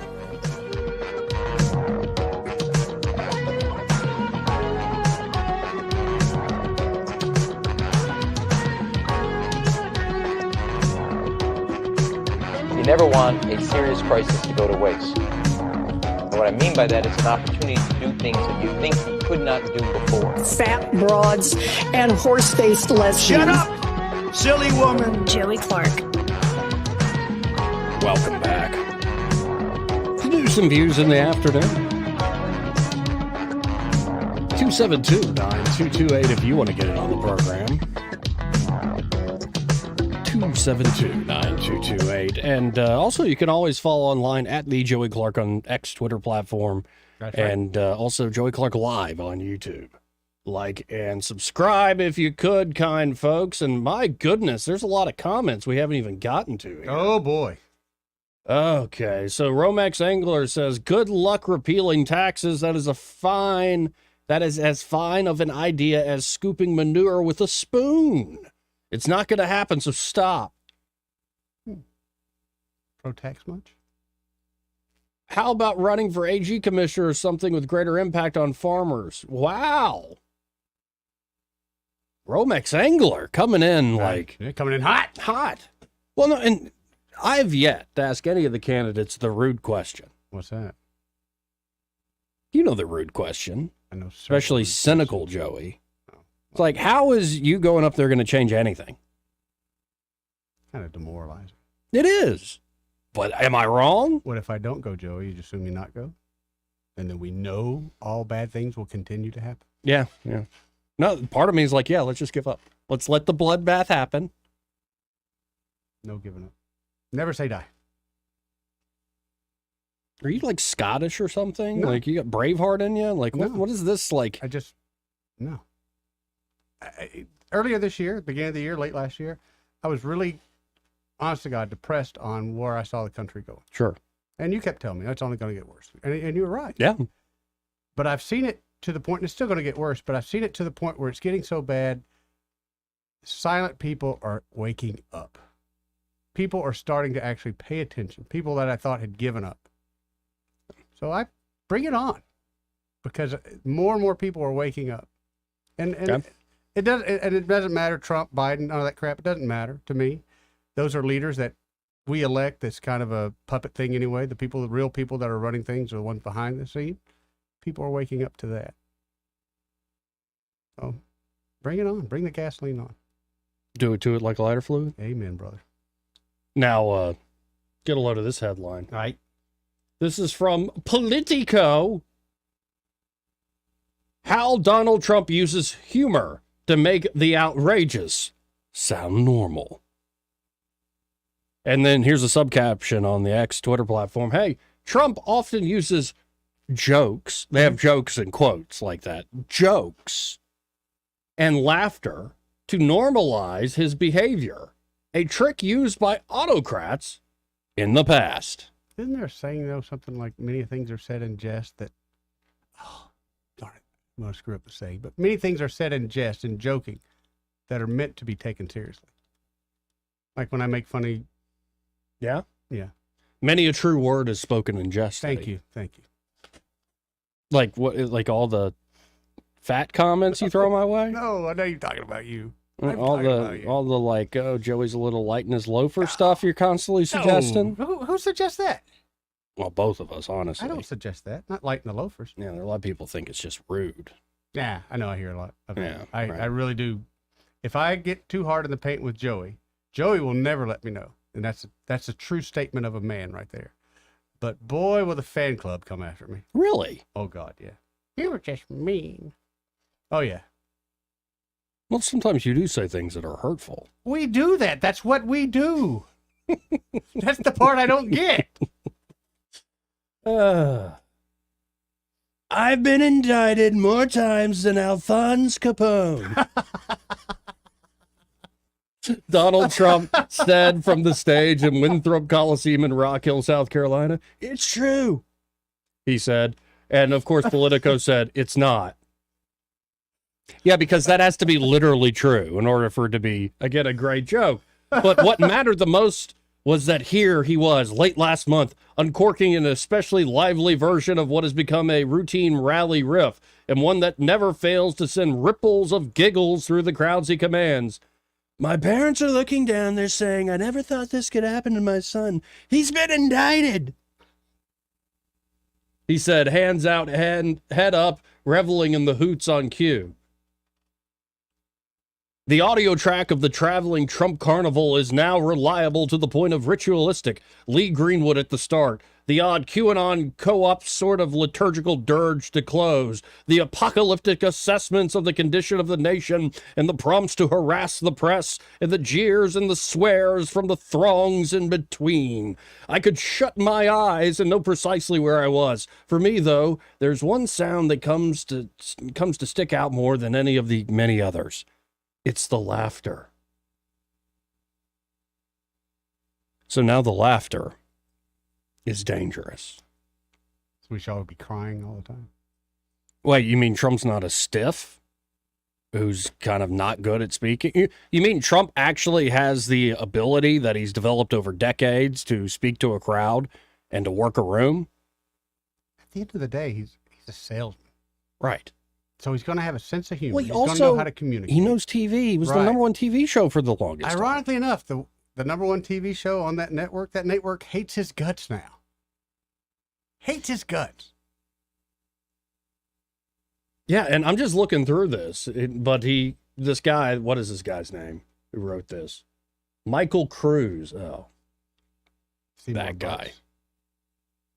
These signature set pieces are an utter engine, of course, of Trump's stubborn and undeniable appeal, and humor's always played a part, from repeated ridicule of his rivals to more impromptu and innocuous asides to physical pantomimes, the resulting laughter a consistent and key piece of their cadence and pull. This isn't new, and Trump obviously is far from the first president or poll with some capacity for comedy. But over the past few months at events of his that I've been to in Iowa, New Hampshire, and South Carolina, it's felt to me particularly conspicuous. His destabilizing rhetoric has gotten even more dark. It's what made the laughter all the more stark. Goodness gracious. Shut up, silly woman. Can we take a break? Why? Somebody just told me there's ice cream. Oh, That's all I can do to sit here. Are you that much of a fat boy? Yeah. Hello, have you seen my shirt? Thick boy nation? Yeah. Have you seen my shirt? What's with the teddy bears? I haven't understood the teddy bears. Oh, two bears, Two bears, one one cave. cave, That's yeah. it. Yeah, I get it now. Yeah, we're mercs for some shows. We'll buy the merch for some shows. Yeah. All No day problem. long. All day long. Trump's allies and aides suggest it's a big part of the reason the former and maybe future president still registers as relatable, managing to maintain the useful reputation as a politically incorrect outsider, despite his obvious insider status as leader of the GOP. What is the hell is this guy talking about? I don't quite get it. If he's the true leader of the GOP, how come everybody in the GOP is going against him on the TikTok bill? Right. I just don't get it. Now, he cites some folks like Hogan Gidley, saying Trump's humor is what really invites you in. It's one of his best characteristic. He's always been funny, said Jen Mercer. I don't know how to say that name. Mercedes-Benz? Jen, the author of Demagogue for President, the Rhetorical Genius of Donald Trump. Somehow that book sounds like it's a slam. She told this reporter that branding and framing his foes in a way that undermines their credibility and reaffirms the us versus them polarization, all under the guise of just joking. Practically every joke is an in-group and out-group joke, and laughing at the joke is a sign of loyalty. That, she said, is how autocrats work. Shut up, silly woman. Thank you. Good Lord. Hey, Jen, it's not just how autocrats work, it's how all of you yahoos work. What do you think SNL's done for the last few decades? Suck. In particular with their political commentary. Suck. Give me this. Oh, Trump's the only one who uses humor to really humanize himself and rope people in. Y'all constantly do this. Everything you blame Trump for doing, you do. Yes. You're just not that electric about it. Well, that and Joe Biden can't remember a joke. Yeah. Let's be honest. He ain't going to remember the punchline. That's remarkable. Like the us versus them polarization. Like if you want to put all that on Donald Trump, you're high. You're as high as a kite. And you could at least be in so high, laugh at a joke every once in a while. Goodness gracious. We'll see. We'll see where all this goes. But now even humor is just another sign of Trump's autocratic tendencies. It's going to be a bloodbath, folks. It's right up there with math. It's going to be a bloodbath. I take it about as seriously. Right. But there are a lot of people trained like dogs who lap up this crap. God bless them. I don't really care about them as much as I do the folks who are doing all the manipulating and the training. Yeah. But we'll see how many folks have realized the tricks of the trade. This part of the program brought to you by River Region Contracting. And there at River Region Contracting, Todd Clark and his team are, well, ready to help you. Now, it could be you have an asphalt or a metal roof. Mm-hmm. Either one, you should get inspected on a regular basis for basic preventative maintenance. And, you know, your roof is one of the most expensive parts of your home. So you better be on the lookout. And if you let a problem fester for a long time, even if you have a homeowner's insurance, they're going to tell you if you let it go for a while, no, you were negligent. We don't have to pay your claim. Exactly right, Joey. So that's why you need to get River Region Contracting out there. They're called the premier roofing contractor here in the area for a reason. Number one, their inspections and estimates are always free. Yeah. Which is amazing. And the estimates are accurate. That's what I appreciate. They show up on time. Yep. They don't leave a mess. Correct. They get the job done right. Very professional. Hey, they might even tell you, hey, we found this other issue. And you know what? They also can walk you through that claims process with your insurance company because they're also insurance specialists there at River Region Contracting. So if they do find a problem with your roof your insurance might cover, they can walk you through the process and make it easy and pleasurable. Not something you usually associate with insurance claims. Correct. So check out River Region Contracting today. 356-8635. That's 356-8635. And be sure to tell them that, well, Joey and Eddie from the radio sent you. We'll be right back. Want to carry News Talk in your pocket? Download the News Talk 93.1 app from the App Store. Available on iPhone and Android. Never miss a moment. Download now. This is Eddie Bader from eXp Realty. You know me from co-hosting News and Views with Joey Clark for the past several years. Are you looking for a real estate agent that will go above and beyond to help you find your dream home? Look no further than Hannah Grantham and myself. Hannah and I have the knowledge and experience in the Tri-County area to guide you through the home buying process as easy and smooth as possible. Our attention to detail and dedication to our clients ensures that you will always receive the highest level of service. Don't settle for anything less than the best. Call Hannah and Eddie today, 334-368-6358. This hour of News and Views is brought to you by our good friends at Cole Plumbing, 279-8919. Cole Plumbing is number one in the number two business. You don't have to dig a hole. They have proprietary pipelining technology. Ask them about their tankless water heaters. Remember, when you have trouble with your bowl, call on Cole. Live local talk. The River Region's only 24-hour News Talk FM station. News Talk 93.1 FM WACV.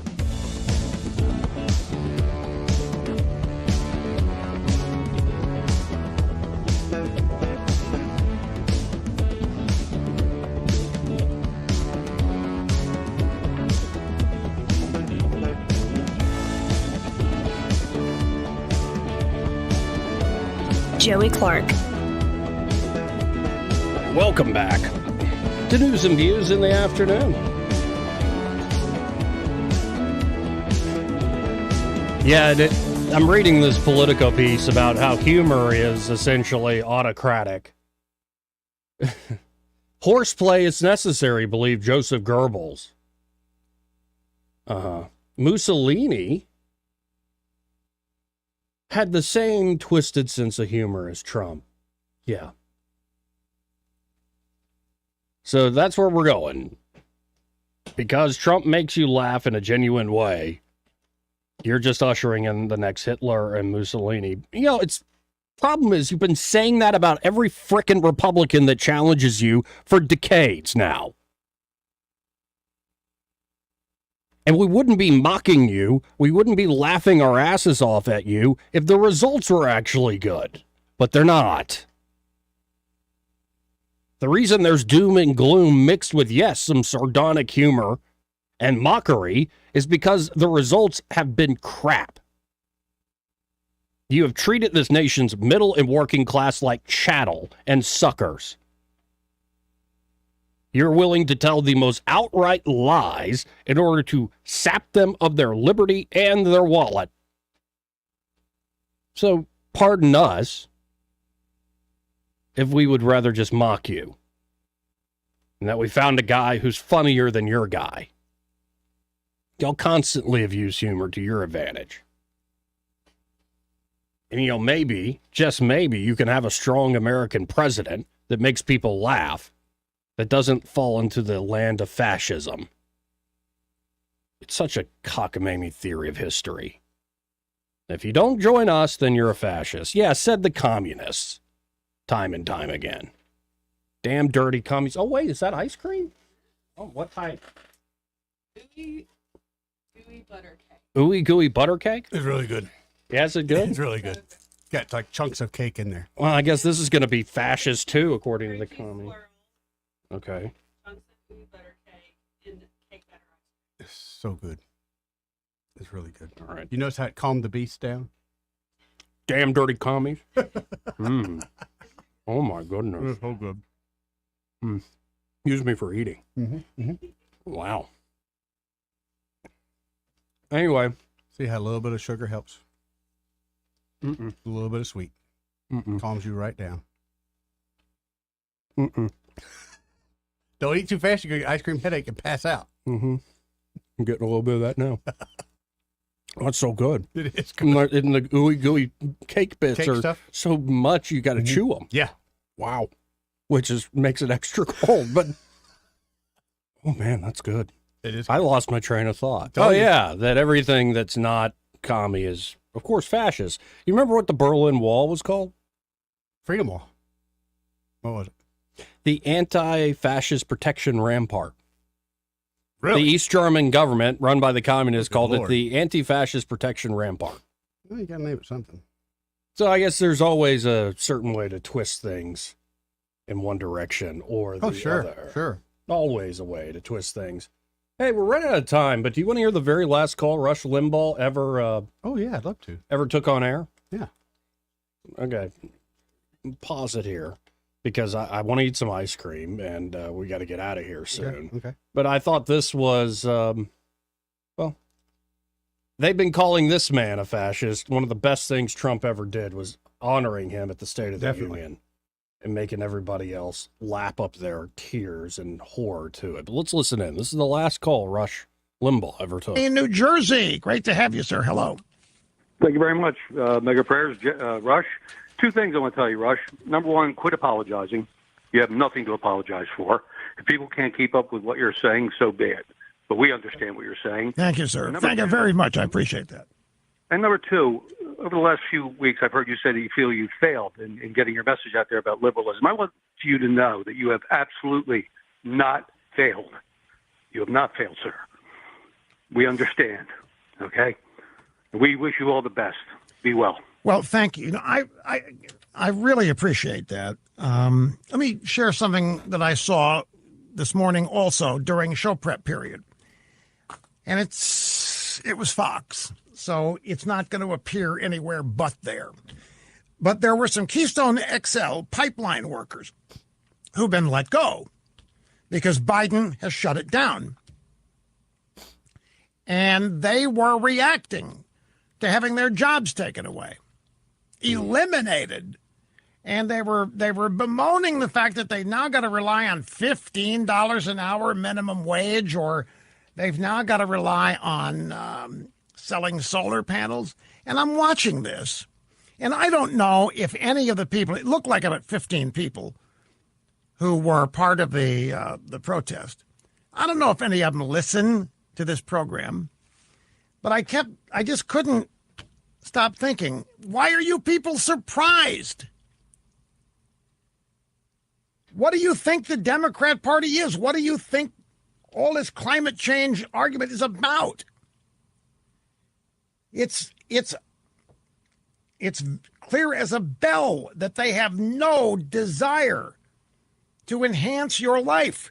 They're taking jobs away from you. This is what Biden and his administration are hell-bent on doing.